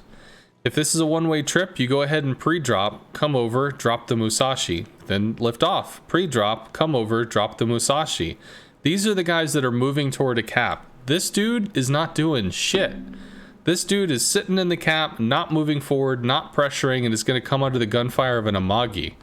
You've got to get people off the board. The Akazuki got taken out, which is good, but the Musashi should have already been dead, probably like 3 to 4 minutes ago. The fighter down here for the DD didn't do anything other than maybe save his smoke. He was able to shoot the DD down, which is cool. But you've got, when you're a CV, if you think of it this way, a battleship that fires once, like every 30 seconds, half a minute. If you have a game that goes 20 minutes long, you don't shoot for the first minute because you don't see anything. Maybe the first 2 minutes, which means you have 36 shots, 36 to 38 rounds, you know, attempts to salvos, I'll say, to do something. And if you hit one for 4K, hit another one for 10, miss the third one, miss the fourth one, whatever. It's slowly you're influencing the game, you're taking the shots, you're doing whatever. Often the threat of your shot is terrifying enough that people will just avoid doing something because they don't want to get shot in the face by a battleship. But you have 38 interactions in a battleship. With a CV, you have something like 15. Maybe more, depending on if the AA sucks. Maybe less, depending on if the AA is great. Maybe less if you don't really have a good attack line and you just spend time looking for the attack line. You can't find it, but you only have, say, 15 interactions, plus or minus 5. So you need those interactions to matter. You know, if that DD in the south, the Kitakaze, was under direct fucking threat, you get there and you hero, you know, you Superman save the day, get that dude's ass out of danger. But don't waste time being Superman for somebody that's just sitting waiting for the bus. They don't need any help right now. They're okay. Meanwhile, elsewhere, there's a building on fire, or there's some some children being attacked by a nun. These are the things that you, as Superman, need to fly over and to do the thing for, because the person waiting for the bus, you know, they probably got their phone out, they're derping around looking at Twitter. It's okay. Anyway, we're gonna keep going, but this looks extremely unrecoverable at this point. And And the best that I could see is you hammer that Musashi over and over and over again. Because right now, this Musashi has probably burned easily through 3 heals, maybe even all 4. This is the thing to go after.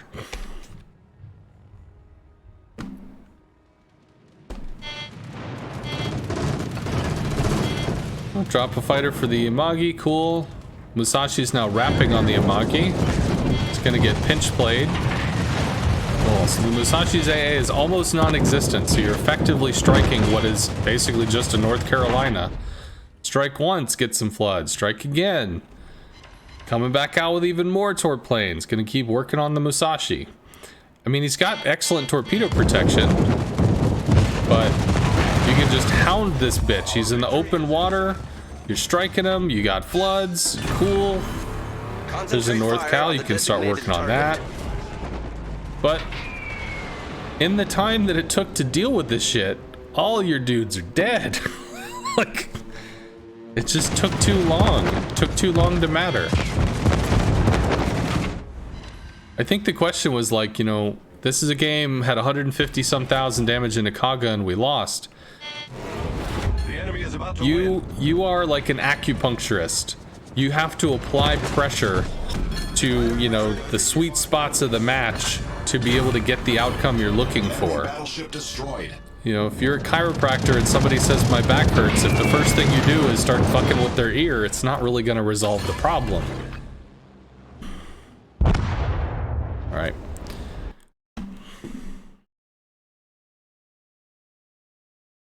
Okay, so that's done.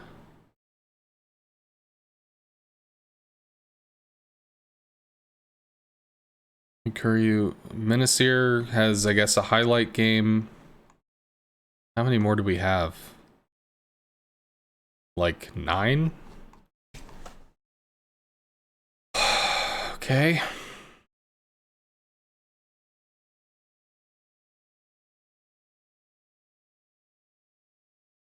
Do this.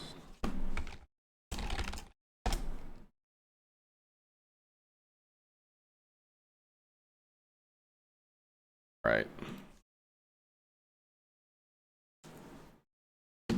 You always wondered if there's a hard limit on the number of planes a CV can pump out in 20 minutes. Yeah, you just do the math. You start with X number, and then there's a regen. So, that's all it is.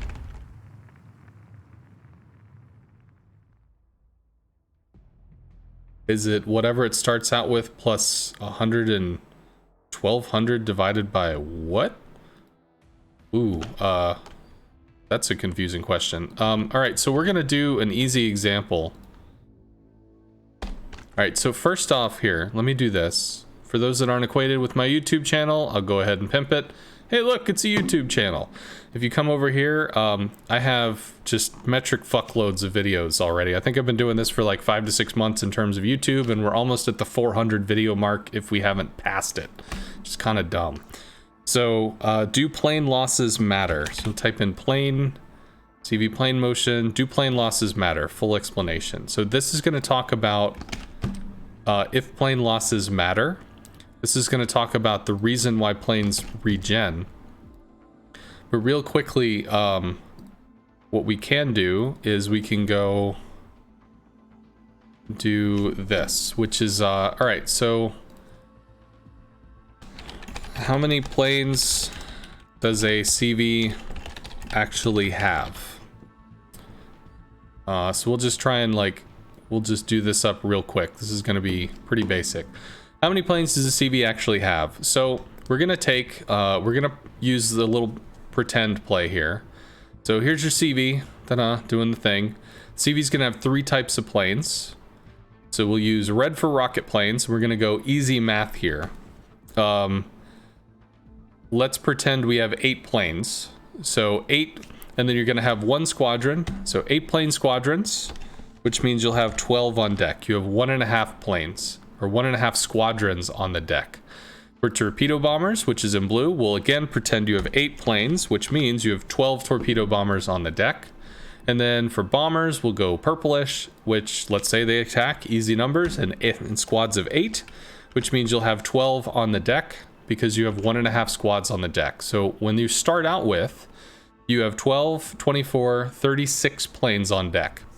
Again, easy math. We're going to say that you regen at a rate of 1 per minute. This is probably indicative of like a tier 6 carrier, so we'll just keep it real basic. 1 per minute. So you're going to take off with your, oh wow, that's not going to work. So if you've got 1 minute, 2 minute, 3 minute, 4 minute, 5, we'll I guess we need to go out probably to the 20-minute process, but how about we just go to 10 for sanity's sake. So you lift off with your rocket planes. You have no regen because your rocket planes are derping around for maybe the first minute. So you've regened 1 plane.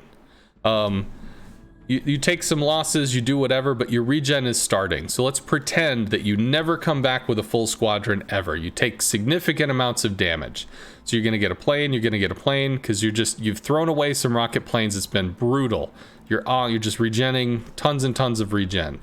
At the second minute, you start using your torpedo planes and they get vaporized by flak. It's just murderous. You lose all this stuff. There's tons and tons of space on the deck.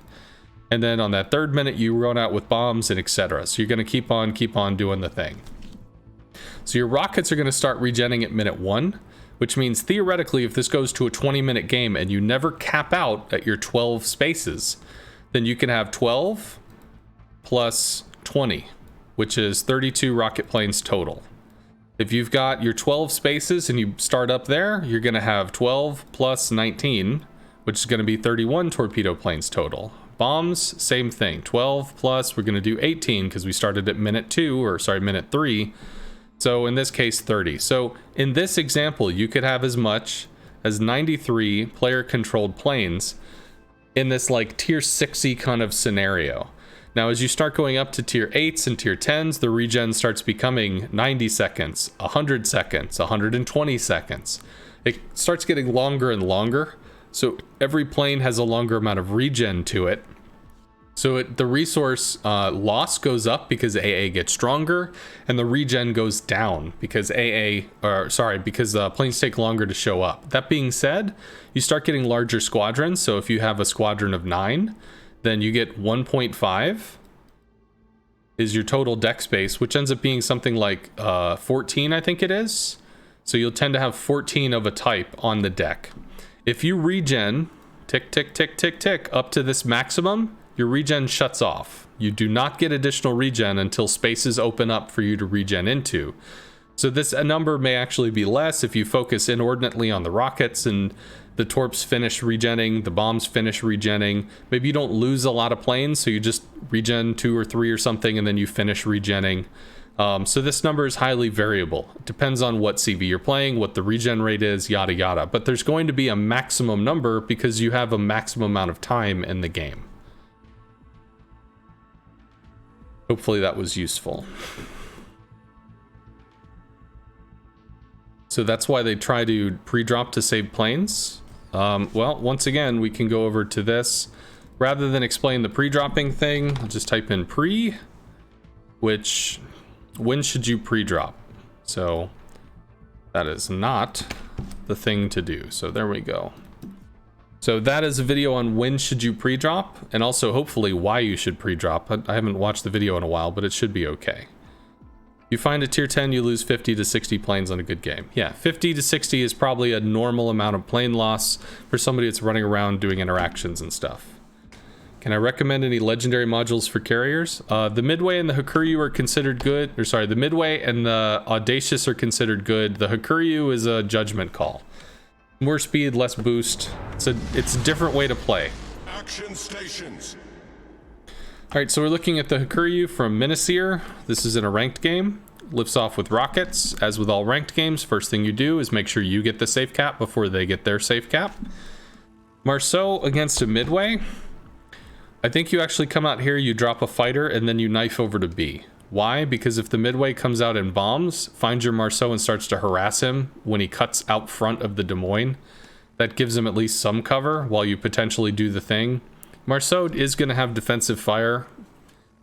And I mean, he's got a saturation mechanic, but it's going to be on the Marceau, but that at least allows you to get this dude to kick on his afterburner and run the fuck over to Charlie.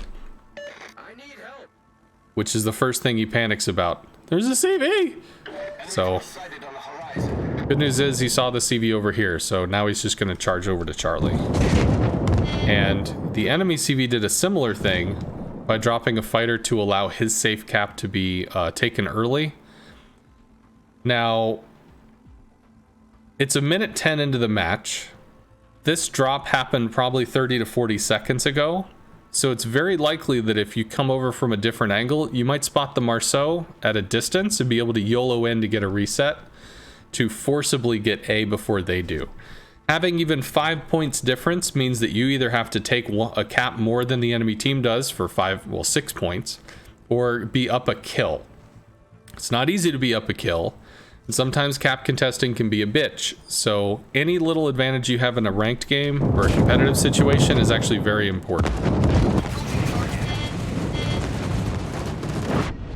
Alright, so the strike on the Minotaur didn't matter. But you did spot the Smolensk, which is good, and the Smolensk turned away, which means he's going to get to Charlie before anybody else does. So you got some information for it, but they still take B before you take A. At this point, you need to get Charlie, or you have to win B, or you have to get a kill. Some games don't have kills, so it's up to you to figure out how to do that.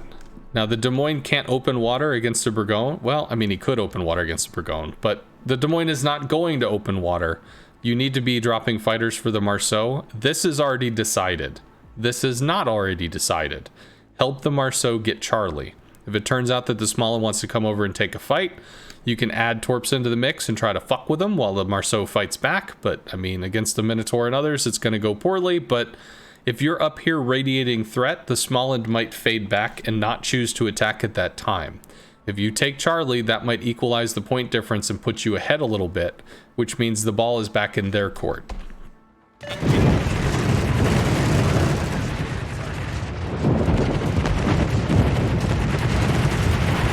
might be good. That was good.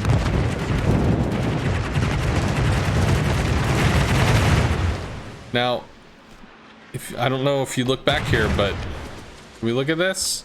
You just cock blocked yourself. This dude's gonna tort block for his teammate. There's no way in hell these hit. Dink. So you did hit the enemy, but it didn't do anything. So the Marceau has fucked off. Still has good health. Minotaur, Smolensk's probably the only real radar. Minotaur has smoke, so there's nothing over there that would have smoke other than the Minotaur. Okay, so in effect what you've done is abandon C to try to go for the hard push. Which, by all accounts, it seems to have been working. They've been getting some pretty serious damage, which is nice. Fighter airborne. Yu Yang fucks off. Marceau not spotted. I mean, it's a small and daring. At this point, you might actually not go for the DDs and instead start going for the Slava to pull pressure off these. Because if the Slava can't really engage because he's busy, you know, fucking flies, the DDs don't have the support of the guns behind them, which allows you to move in even more so. And I mean, the Columbo's going to keep on charging because he's got a dual destroyer screen. Might get a hit here. He shouldn't have his AA on. He threw away his health. I'm over here, shoot me. No. Now, there are actually some CV mains or some people I've seen on the forums say, no, if the CV knows where you are, you should turn on your AA. Because he knows where you are, you're just helping him. No, you're not helping him. If you are not spotted, he doesn't know where the fuck you are. His teammates can't shoot you. He can't line up shots on you. He has to guess. So what? But he knows where I am. Then make him come to you and then turn on your AA. Don't just turn it on. Don't get yourself shot for free. Okay. Now you're working on the Slava. Or maybe the Smolensk?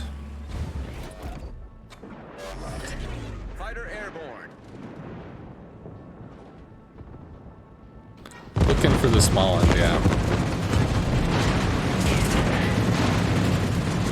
Maybe one.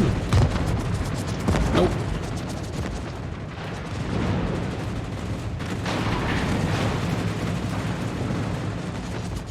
Yeah, so really, if nothing else, you're just keeping him lit.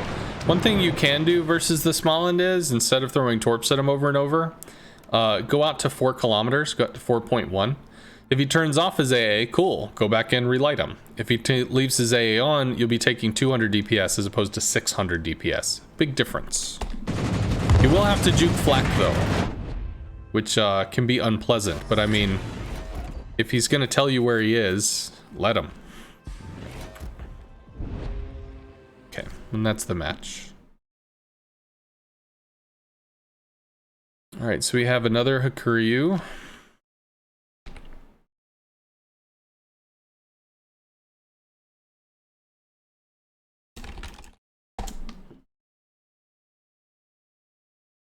Nope, that's a Zao. That's not a Hakuryu.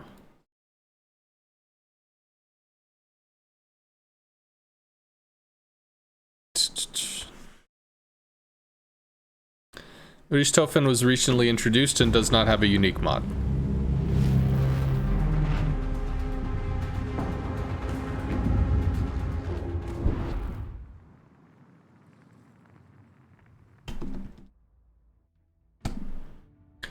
Alright, so we have Luis in the Hakuryu. 4 DDs, Holland, Smolensk can be significant AA threat. Austin also very significant. Multiple things here that are significant.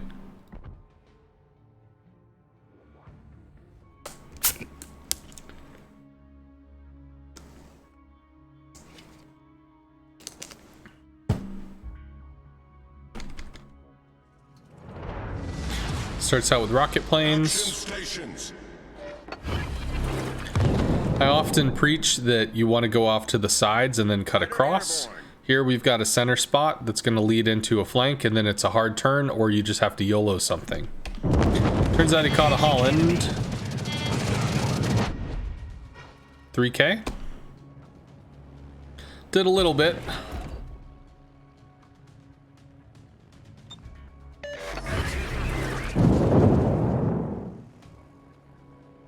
This is a misplay. You see that Bravo was spotted. Somebody even pinged the map probably as to where he was. You have a Venezia right here that's likely spotted already by the DD. So if you come over and you light this, the Venezia pops off a shot into it. And I don't see any smoke, so I think that was a misplay. Attention. Reporting the target position. Here we go. Yeah, so he got Venezia for about half his health pool, and then gets taken down. Destroyer foundered. So bailing outside of the fighters, you're able to get a drop in. That's cool. You don't have another drop. You recall. Good.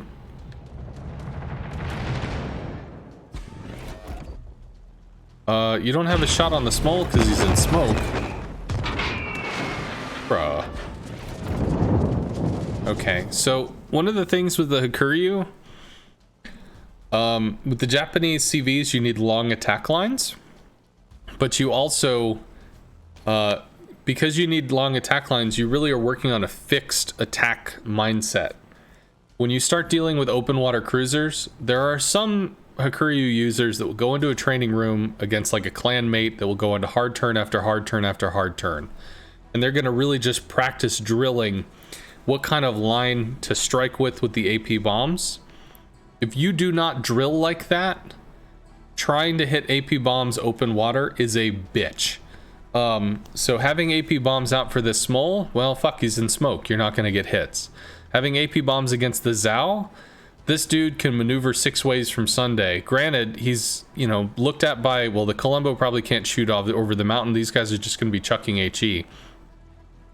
The likelihood that this matters is small. That being said, as has happened on the stream before, you'll go in and triple citadel this guy and I'll look like a fool, which will be fine.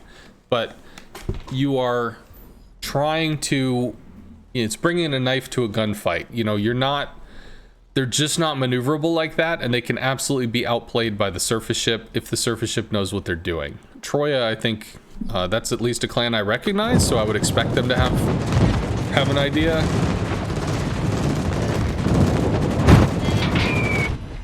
You got one.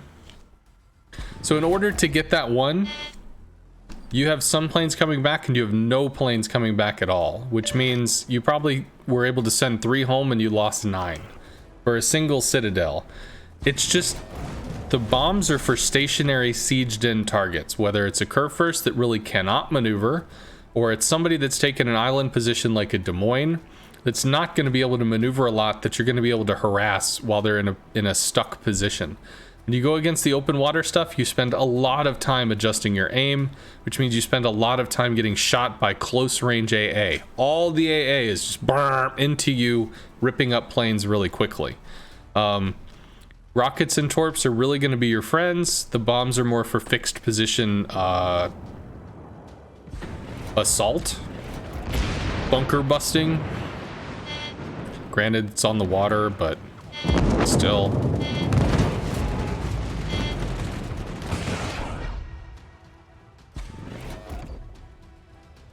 Okay, so again, we're using the bombers, but the question is for what? Requesting fire on the designated target. So you have to hold the line, hold the line, hold the line. And it got an overpen. Maybe. It worked out. Okay. Really at this point, what can you influence? You can possibly influence a Colbert with rockets. You don't have a ton, but you can.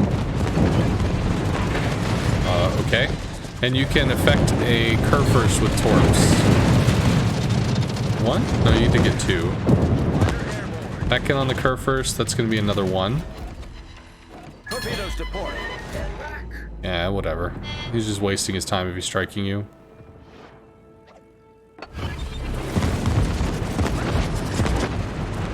Loss of a lot of planes into the small end. I think you lost 5 there to take a shot, but you got some information, which is good.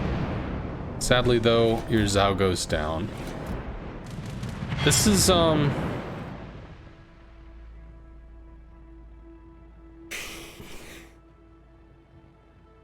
didn't think of how to unravel this.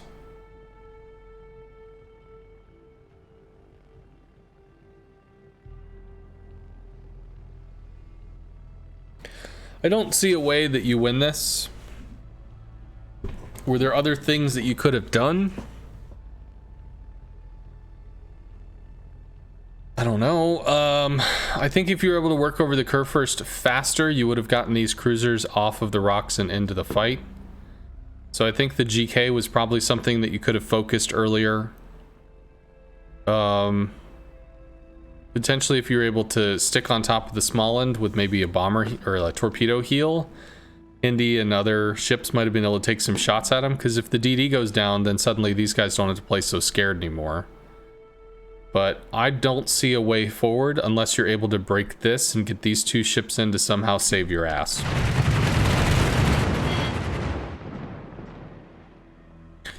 And I believe that's going to start with the Kurfürst, because the Kurfürst is something you can actually hit.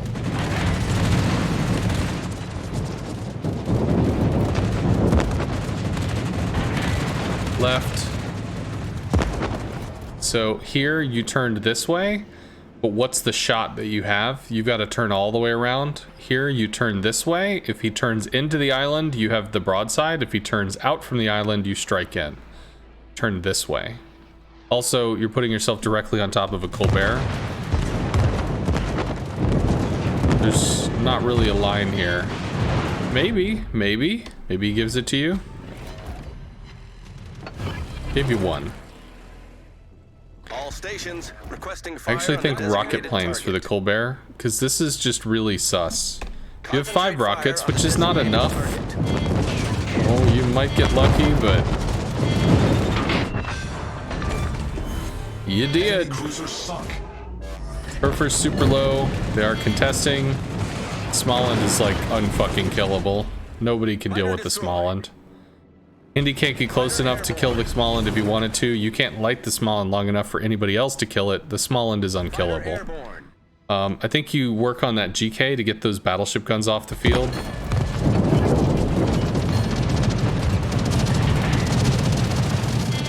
There you go. That's the GK. This will be the kill. Or they take the kill. That's also good.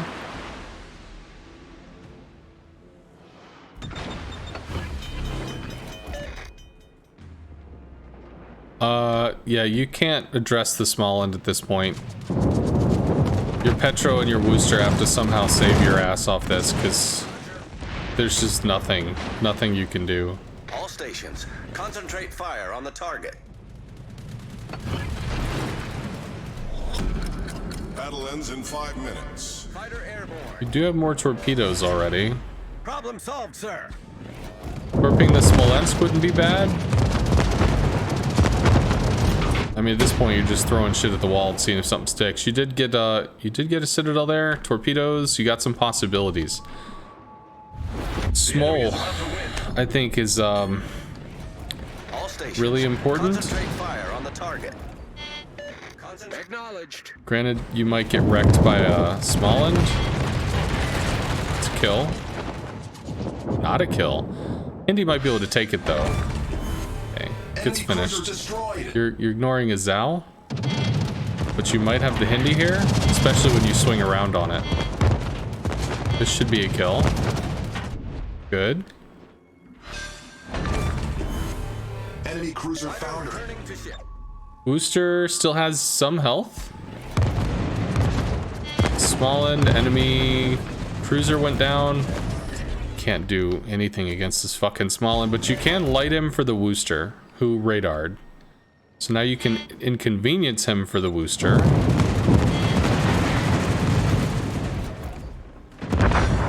Well, that works too.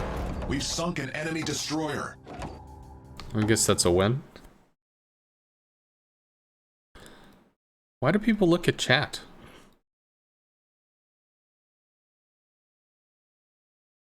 Load process has started. Yes. Can we pause this? Well, I guess it pauses when I... Didn't I try to do this before and it was like, no? Whatever. I think I just ended up closing it. That's what I did. Do that. Okay, so that's done. All right, so Ultima, I think, is here. He wanted to see the Midway something.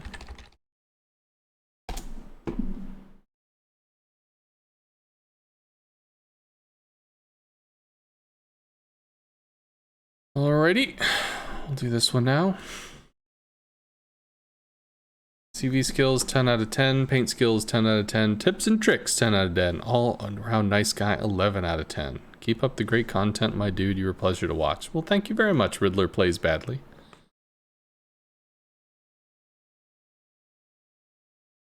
Question about your YouTube process. Are you able to directly convert your Twitch stream into a YouTube video, or do you have to record it again separately?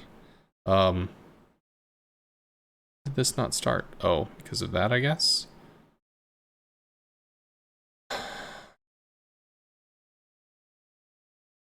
There, I guess I have to leave it open. Let's see if I can show this to you. So there is this, where you can choose to highlight something. So we can go in and we could see a stream and do a start and a stop time, and then we can cut it out into a highlight and upload the highlight to YouTube, which will automatically process out and become its own thing. So that's why, like, if I do a regrind stream, for instance, I don't want to break it up into pieces with like little bits of this or that or other bullshit in between, because then I can't clip that out. I would have to make 2 separate clips. Now, if I was a better video editor, then, or if like I had a video editor that I used, then I suppose I could cut it all, splice it all together and make it look all nice and pro and YouTubey and shit, but I don't. I just use this. I keep it basic because the biggest issue for me is just getting it done. Just doing the damn thing is the most important, and this is as basic as it goes. It does the damn thing, it gets it up to YouTube. You know, it's just getting the content out. It's just getting the stuff out. All right, so also in a ranked situation, General quarters. First thing first, the safe cap's going to be the thing to look at in a ranked. Against an Immelman. Immelman has long attack lines. It's worth to know in terms of... I don't agree with this. Fighter airborne. However, I think this is a misplay. So maybe you get some damage on the Smolensk. First off, it's femininely. She's going to know what the fuck she's doing. But maybe you get some damage in on the Smolensk. Cool. All your planes are dead. The Smolensk just goes over to A and caps it. So after you take this shot, you're going to be coming out with bombers probably to harass A. But the best that comes out of this is you hit her for like 4 to 5k. She pops a heal. She's lost maybe 3k total. She comes over and takes A.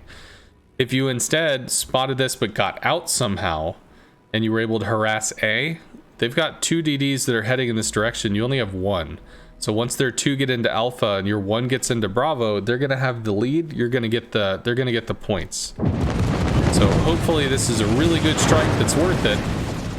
It's 3,500, not quite, and you just end up having to bail.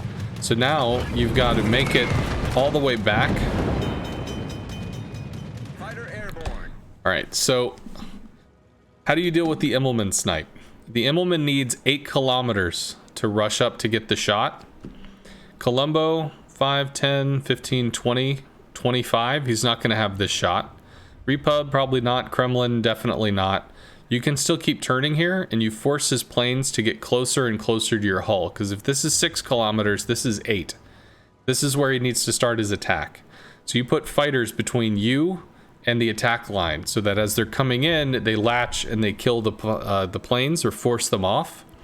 So if you continue to turn, you cause him to run up against the border to where he doesn't have as much room to maneuver, has to accept action against your AA, and will lose planes. The Immelman can lose planes. It regens bombers roughly every 60 seconds. But when it loses 4 at a time, that's still 4 minutes before those come back. You have to generate loss, you have to force him off to something else.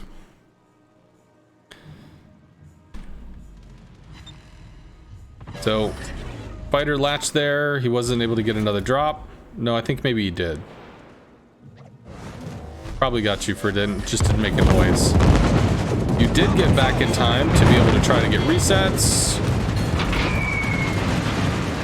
You got some resets. Lose a lot of planes doing it, but you got some resets. Cool. So that forces him off. You're too far for the battleship guns to do anything. Hopefully he converts off to someone else, maybe the Yamato. You can start moving over in this direction, I think. Yeah, burying your nose there, I don't know if that was the play.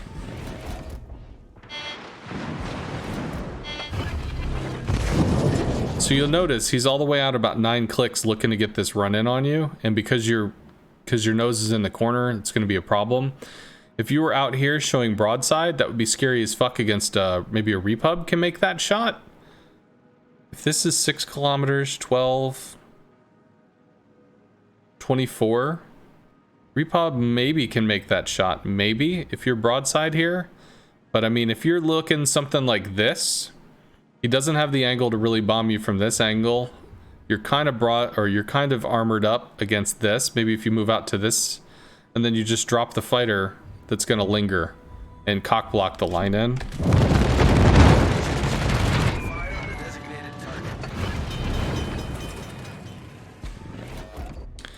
This is just too close. You don't have enhanced reactions. You need to drop this out here. You need to drop this out while he's still in the aiming phase and has to accept action. Good news is though, you are saturated, so you're taking less damage per drop. Problem solved, sir. Good. All stations reporting the position of a strategic target. Roger. Acknowledged. Fighter airborne. All stations requesting fire on the designated target. Reverse this line. Reverse out this line. Cause the torps to have to go all the way around. Meanwhile, you're focusing on their team.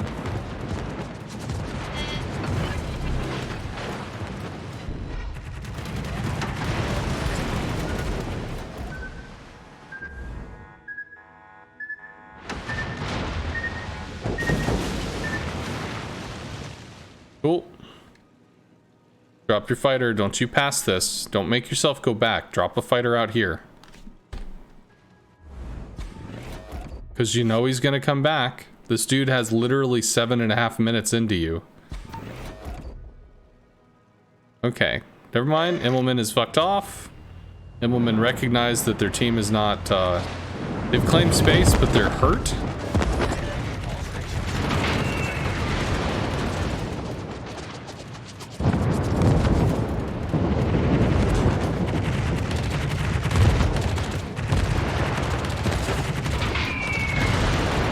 Nice. Columbo should go down soon. He does. That leaves Hargumo, Petro, and obviously the Immelman. Your Yamato is wounded. Your Vermont and Petro are not. You gotta drop a fighter. You can't not. You know this dude's coming for your dick. You get bombed here, you die. Comes in to bomb you a second time. You're working on the Petro.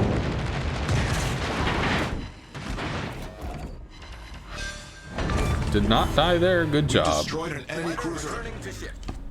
Just drop a fighter. Just drop a fighter here. That being said, if the CB is shooting you and not getting you dead, then the CB is wasting his time. Enemy destroyer blown up. I think you're just spinning in a circle now.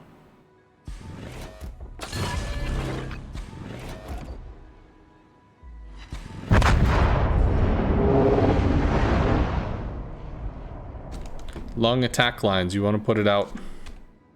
Well, actually, no. The Immelman had moved, which makes sense, obviously, because he's coming out from there. Sorry. Seeing stuff that's not there. And Immelman's going to have a real bad day dealing with a Vermont and Yamato with a shitload of health. And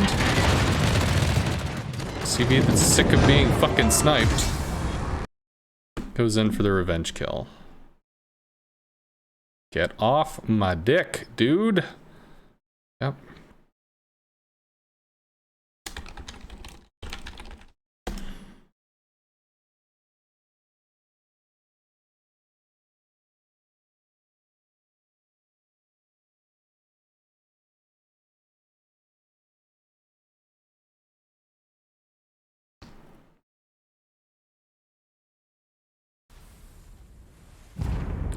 Question on the Lexington: what armament is best for the ships, torps, as far as focusing on upgrades? Bombers are big. Bombers go from dropping 2 bombs to dropping 6, which is a 3-fold damage increase. Then rockets and probably last torps, something like that. Hey, Pork Dumpling. How am I today? My voice is starting to burn out, so I might have to stop doing this soon. Doing replays is a lot of talking. All right, so we have Onos in the midway. Action station. Safe cap is important, and you are with a Marceau, but it is against an FDR, so we might not dick with your DDs at all. Because you are against an FDR, you might have to counterplay that. I think he just nails your small there. Nope, goes for the Thunderer.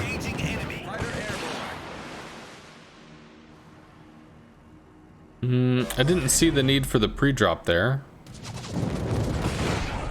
And HVARs have a long wind-up time, so it's hard to trip across the DD and shoot it. Good fighter. Diverts him back to the Thunderer Small, which is going to have adequate enough AA to kind of fuck with him. Comes out with bombs again for the Thunderer Small. Okay. So right now I see indecision. You don't know what to go on. This is a lot of shit to deal with. It's not a joke.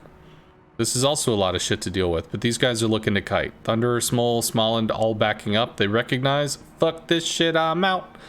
So these dudes are bailing. Ohio hasn't really committed somewhere, and I don't really know if he has shots on anything. I think actually right now, this is what you focus. Safe to safe push. You guys are giving up A to take C. But if you notice, it's a destroyer and a cruiser versus a destroyer and a cruiser. This is an even fight. You can come down to the semantics of the Des Moines versus the Venezia and yada yada, but Des Moines cruiser, or sorry, DD cruiser versus DD cruiser. This is where you need to help, whether it's torping the Venezia and getting damage there, or forcing the Venezia to turn into the shells of the Des Moines. So this is where the assistance comes from.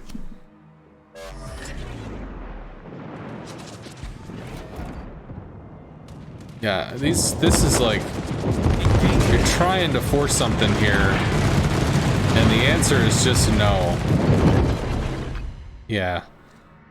The good news is the Holland is down, the Marceau killed it. Hopefully the Marceau still has health. I'm in the middle of nowhere. Help me. Sorry. Couldn't help myself. At least he's got fighter going, so I mean, the FDR takes one drop and bails. Although...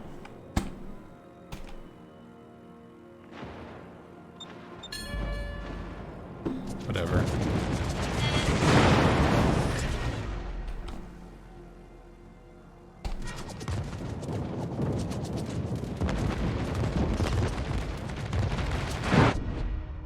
So the replay just locked, so I need to do this again. Let's try to go back and do this another time.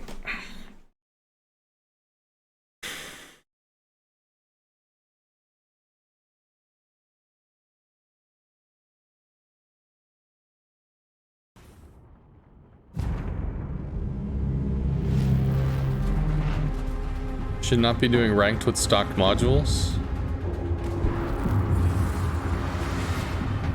Sorry, Diego, there's a lot of replays, so I mean, I could just not do this, which maybe I'll just do that.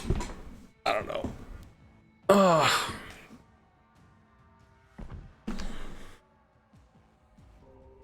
Try to blur through this. General quarters. Came back for the daring, didn't get the strike. Came out with torpedo planes. We see confusion. Don't know where to go, don't know where to go. Try to force a play, doesn't work. Ohio recognizes that he's alone in life. So you drop the fighter.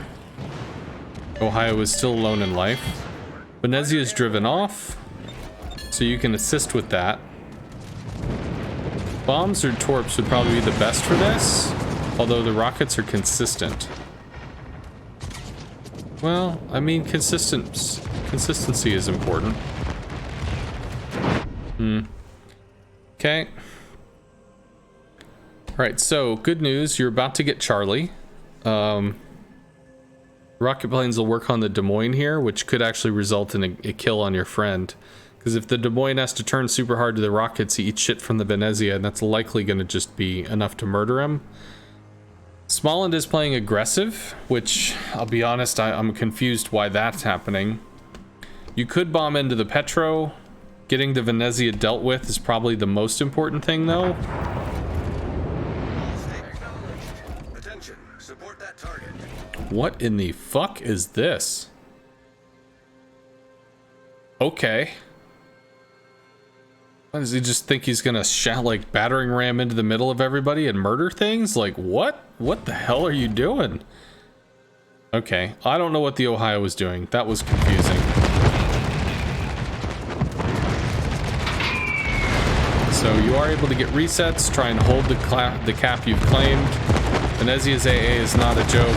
Planes die, planes die, planes die, planes die. Maybe you get... yeah, fuck. So at this point, C fell because you didn't get resets. But you guys have Alpha, which is actually pretty great. You have to stay on the Venezia.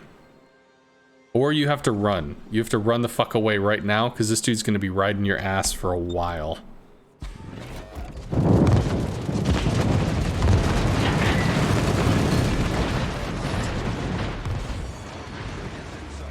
Okay.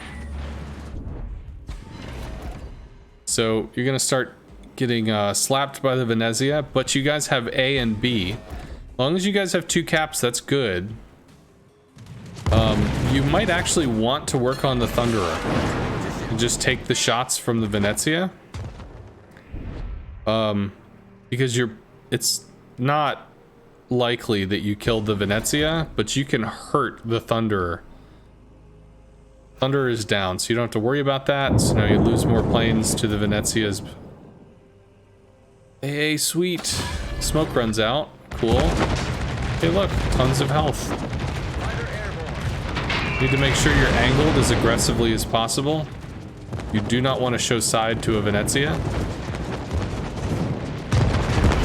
Yeah, it's just murderous. Venezia A is a bitch. You need to make sure you're angled so that doesn't happen.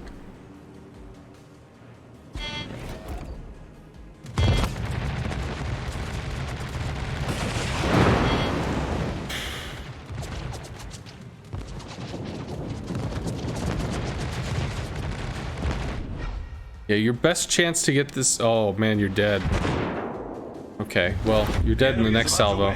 The best chance you had to win this, or kill the Venezia, was trying to get him to turn in front of the Des Moines. That was the best chance you had. You overturned there. Striking the Venezia here isn't going to do anything other than make you feel better. You don't kill him for 14k. Probably hit him for like 7 to 9, or nothing. I mean, that can happen too. And no, every time you've gone in for the second strike, the bombers are dead. This one is a loss outside of them doing some freaky shit, and I don't care. So you definitely had to. Unfortunately, your Ohio didn't add anything, or if it did, I didn't see it. I think what you needed to do was try to handle the Venezia when you had backup to be able to handle the Venezia, which meant cutting him off with torps somehow to try to get him to turn to the Des Moines or getting damage into him. That needed to happen. That was very important. And since it didn't happen, well, shit. You know, it lives forever and you can't kill it, which is the biggest part of the problem. So, like, Hakuryu has enough Citadel damage that it can drag down cruisers. It's got accurate enough fire that it can really rip into a cruiser and pull it down. Midway just doesn't. The HE damage tends to be shrugged off by a lot of the healing, and unless it sits there and eats torpedoes, cruisers are thin enough they're not really going to get dumpstered by the bombs, and the rockets are going to deal some damage, but they're not going to deal enough damage. So, you know, Venezia is extremely hard to deal with in a midway. If you're in a Richthofen, it'd be a little better. If you're in a Hakuryu, it'd be a little better. But I mean, it's a significant target. It's not a joke.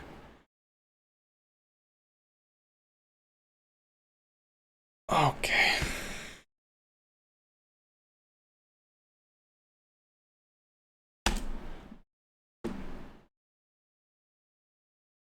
Let's check mark. Do the thing.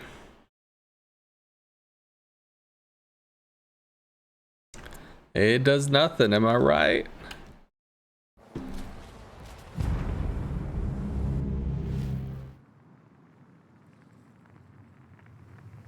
The Ohio aggressively threw while blaming the CV. Oh, well, I didn't pay attention to chat. Just didn't know what the fuck he was trying to have happen. Like, if the Ohio just moved 2 lines over and helped with the push to the safe cap, I mean, if he got some shells into that Venezia, that entire match is different. Because that Venezia lived, you guys lost both safe caps. That was the difference of the game. Instead, he's like, Well, I'm just gonna watch A for a while. I guess I'll go over there and I'll help. and he's just sailed over there and died. So, okay, well, congratulations. That did nothing. All right, so we've got Bonnie in the Hakuryu. All the DDs, they're not AA threats. Z-52 is kind of thorny. Shimas are not. Battle starts. Starts out with rockets, cool. Catches a Shima, spots him with the rockets, comes in. Could have led a little more. Better.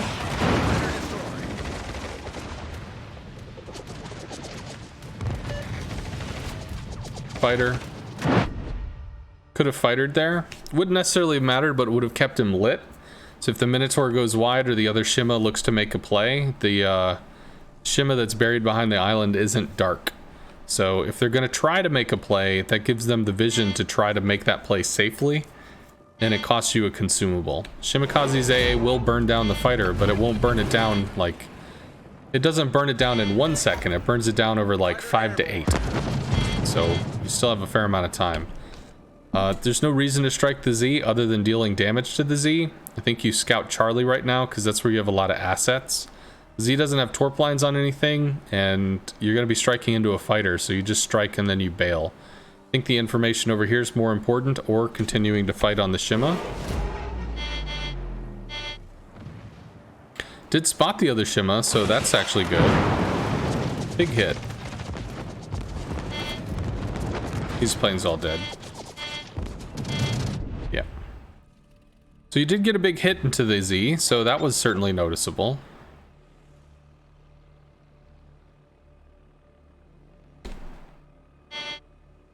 Shimikaze smoked out of Alpha, does not want to contest. Moskva moving forward.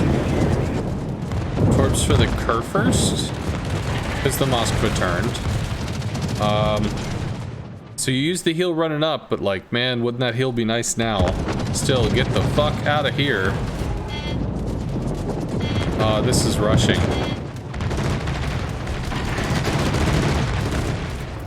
Yeah, okay. Intelligence data. Okay. So we're 5 minutes in. What's happened? Z52 took Bravo, rotated over to Charlie, got probably ends up getting a kill on your Z52 based on who has more friends, and I'm thinking he's gonna have Hydra going. I guess they Hydra each other, but like, I'm looking at all this and holy shit, dude. You didn't have any DDs to try to take Bravo, such as Life. They're all jerking it off at Charlie.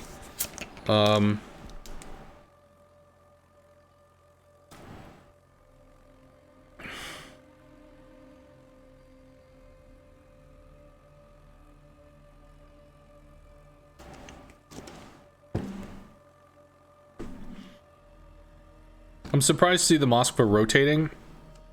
I think you try to catch the Moskva. If you chisel this down, you might have a way into Alpha. You don't have a way into this. There's too much shit there. If the Z somehow goes down, that would be great. I don't know if it happens.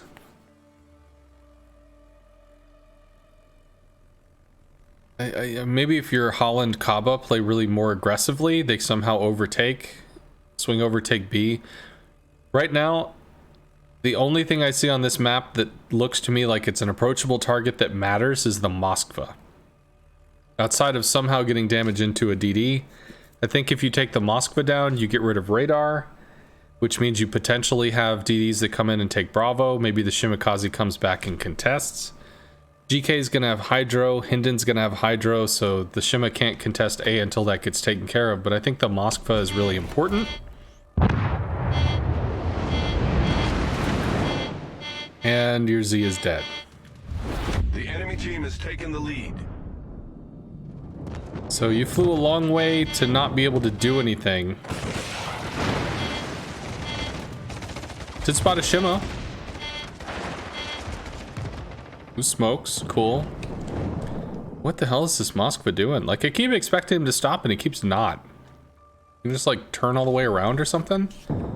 C is fallen unless your DDs do something.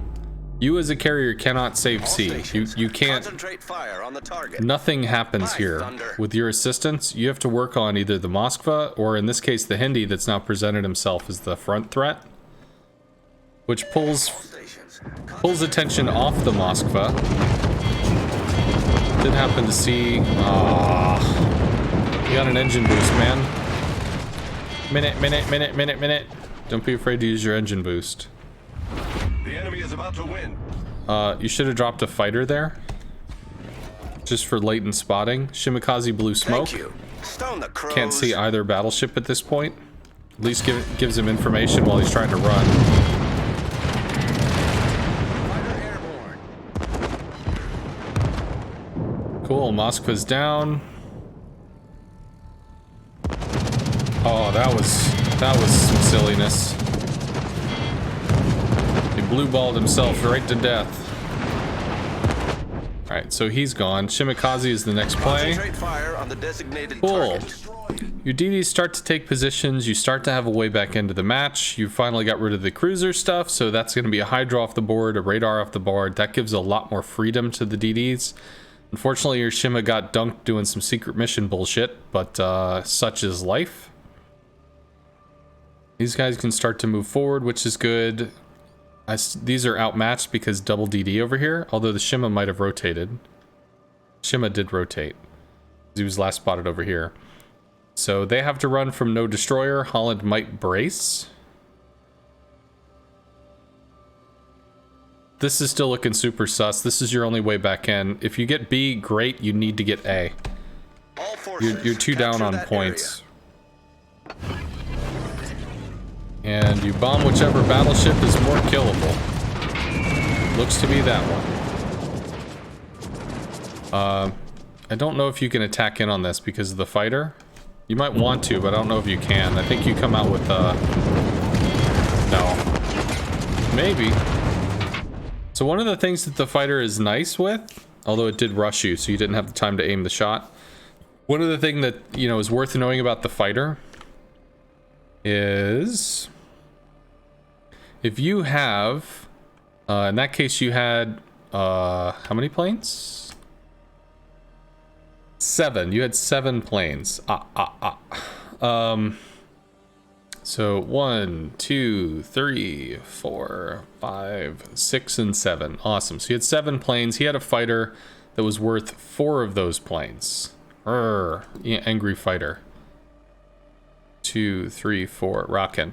So as his AA is shooting, his AA is going to put damage into the last plane on the list. Once the fighters latch, they're going to start putting damage into each of their respective planes up to a limit. It's like out to 3 or in some cases maybe 4, and then it kind of chisels down slowly. It's not like if there's 7 fighters, they start shooting 7 planes at once. It does have a number, and then it starts to work its way through.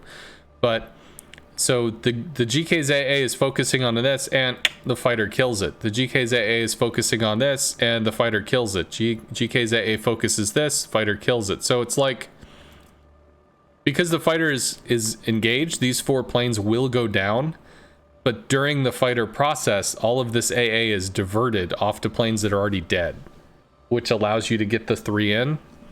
So it did work out. I mean, you were able to drop with 3, but you did feel rushed. I mean, you weren't able to take the time. So that's something useful to know about fighters. Like, until it's dead, the ship is still putting damage into the previous, or the last one on the list. There you go. Concentrate fire on the designated target. GK's not dead yet. You gotta go for the GK. Now the GK is dead. Would it have been wasted? Yep. But still, it's the law of life.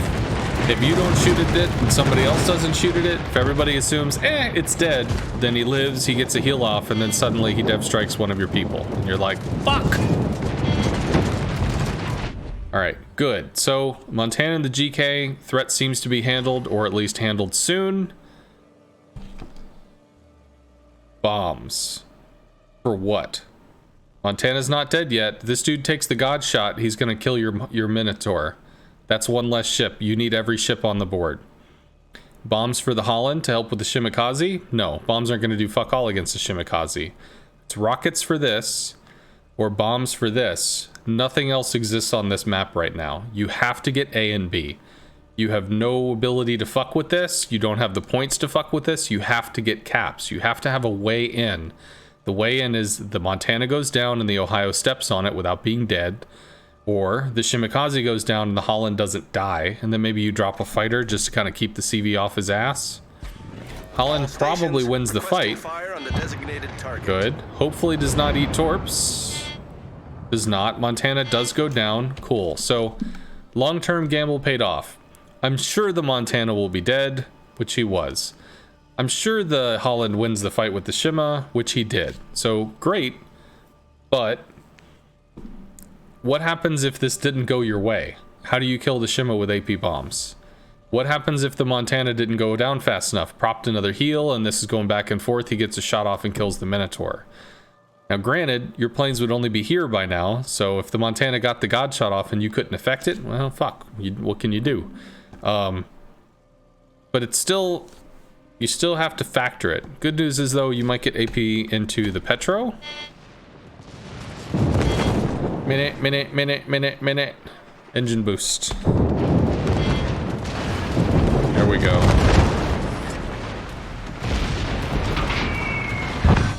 That is a kill. Enemy cruiser sunk. Could have dropped a fighter over here. The Kuryu's swinging back and forth all over. Well, okay. It is a Holland. I mean, reporting the target position. Vermont's a set of points. Not a kill, but it is a kill. Okay. Intelligence data. Destroyed.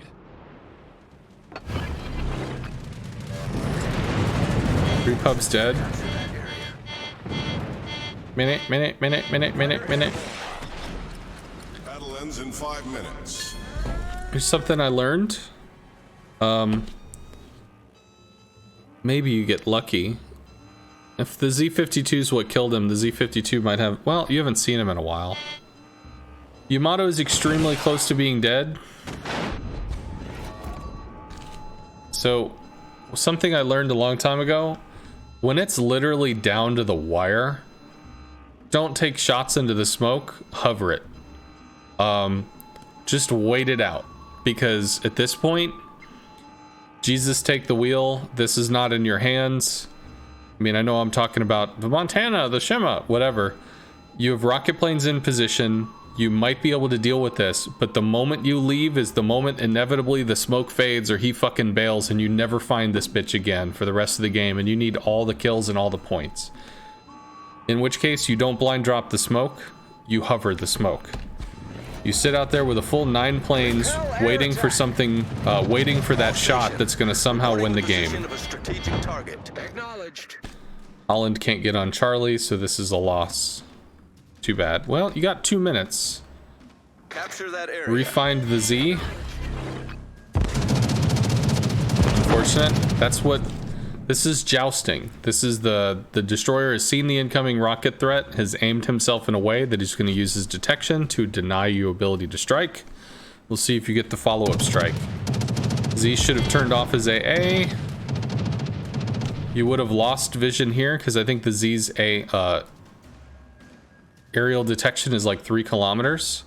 So, you know, he's slowly whittling an additional 150 damage out of your planes while he's just telling you where to shoot. The Z should have cut his AA off a while ago. Takes the shot. You're out to 3.6. If he was able to juggle his AA on and off, he would not be spotted right now. All stations, concentrate fire on the target. Close. Minute 15. They're trying to run down a Hakuryu.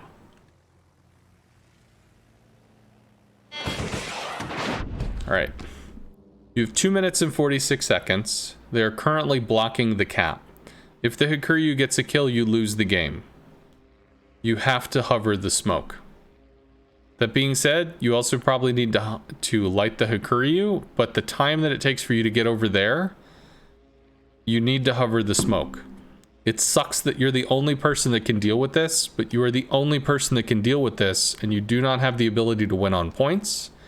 You have to hover the smoke. Eventually, if the Hakuryu doesn't murder bitches, they're gonna run him down. Eventually, maybe. It's the end of the match, he might be running out of planes. But you are the only person that can deal with the Z-52. Bombers. Hey, I think you were like, what? Bombers. Acknowledged. So, you see the planes were coming down from here. You're not on the Z. You needed to be up here to drop a fighter to light, or at least drop a fighter between the CV and the Ohio to light it so they could kill it and then get immediately back onto the Z. Damn, that's wasted. Because the fighters just kill each other. And now you don't know where... Oh, you found him. Good. Okay. possibilities. The Kuryu is spotted. Ugh. Z would be dark if he turned off his AA.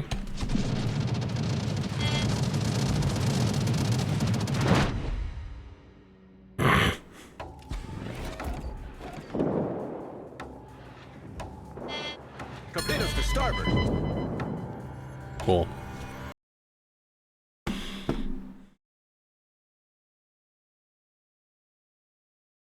Okay.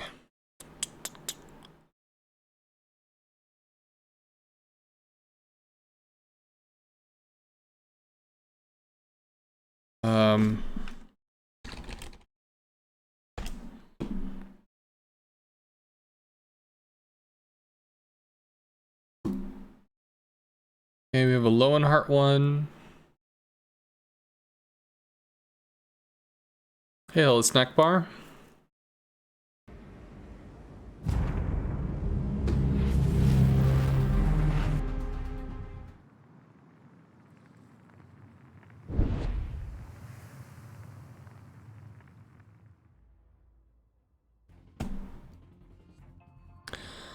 Okay, so we've got Flying Potato and the Lowenhart. Lowenhart's going to have AP rockets that want to dig into cruisers. That looks like it's the Leander. Now it's got tier 8 AP rockets, so might be able to make plays on a Tallinn, but I don't know. Bombs are going to be able to light shit on fire, so whatever. Probably lighting DDs on fire, because tier 8 battleships are just, they're too fucking much for tier 6 carriers to deal with. You don't have the damage, you don't have the planes to deal with them. And the Lowenhart actually has less planes than normal and slower regen than average. So, being able to go after like a battleship, you might be able to roll some fires on them or whatever, but that's kind of all you got. Going in for the Leander is good. Okay. Swinging around, cool. Over leading.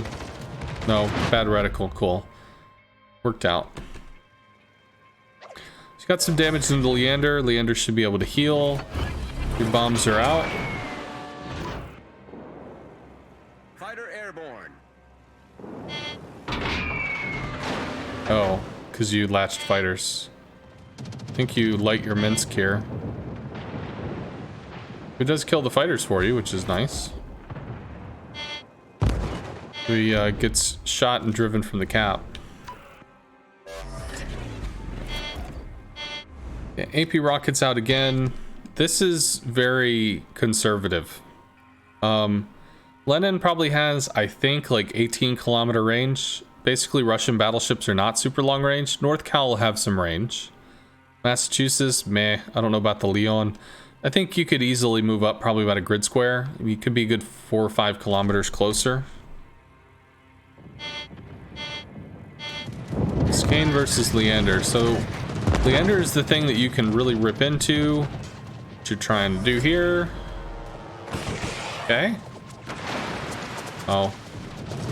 A little low on the reticle. Sad times. Kill the Skane though. He's dead. Alright, so you've got a Massachusetts pinch between a lot of people. That's probably going to get handled.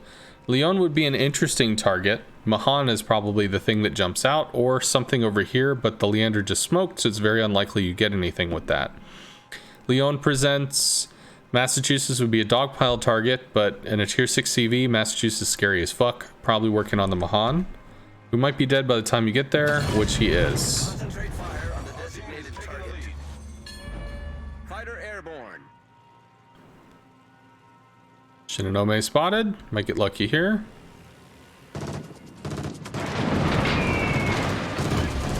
That's what it is. All stations, reporting the position of a strategic target. Fighter destroyed.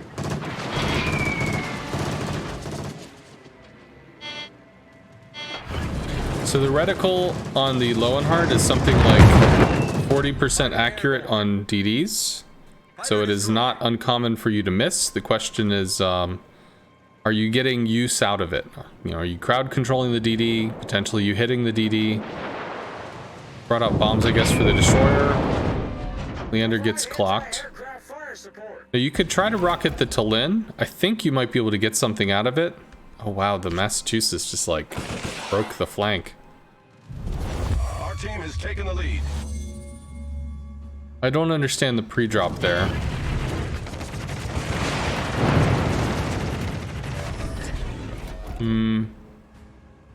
I mean, Charles is a tier 8, but I think you might have been able to nurse that into 2 strikes. That being said, that's also using the ability to ricochet off the wall. And he turned out, so no, pre-drop was fine. I'm just biased against pre-dropping. Cool. Spin around. Good game, everyone. Maybe. Nope. Don't have a fire to keep it lit, but he is penned up in the smoke. You can either haunt the smoke, or you can look for the Tallinn or the Martel. Yeah, this, you're just wasting your time with that. You either hover the smoke or get out. I mean, luck be a lady, but... So the Monarch is really high in health, but running. Shinonome is actually going to be out of smoke fairly soon.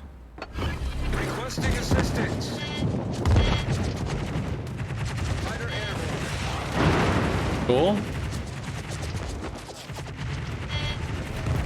So you can strike twice. Destroyed. Or did you not shoot? I'll be honest, I don't know what happened there. Maybe it was an overshot. You have to find the Shinonome again. Leon you can work on. Kill. We've destroyed an enemy I think you had enough. Provide anti-aircraft fire You still had 3 planes. You could have come over to help work on the Charles. But you're coming out with rocket planes, which is Fire on the enemy fine. warship. Yeah, everything is just out to the extremes here. Super wide this way, super wide that way. Coming back in for a second strike. Angled. Ricochets. Womp womp. Charles kills the battleship. You kill the Charles. Do. Problem is, where is the Shinonome? Because you're detected. So, Shinonome is somewhere. Set a smoke screen. Maybe you just realized that the Shinonome was on top of you? Seems to be over there-ish. Fighter returning to ship. Torpedoes, direct front. Ends in 5 minutes. Nope, maybe he's mid. Fighter airborne. Okay, so blocking Alpha. I think you have to go into block Bravo.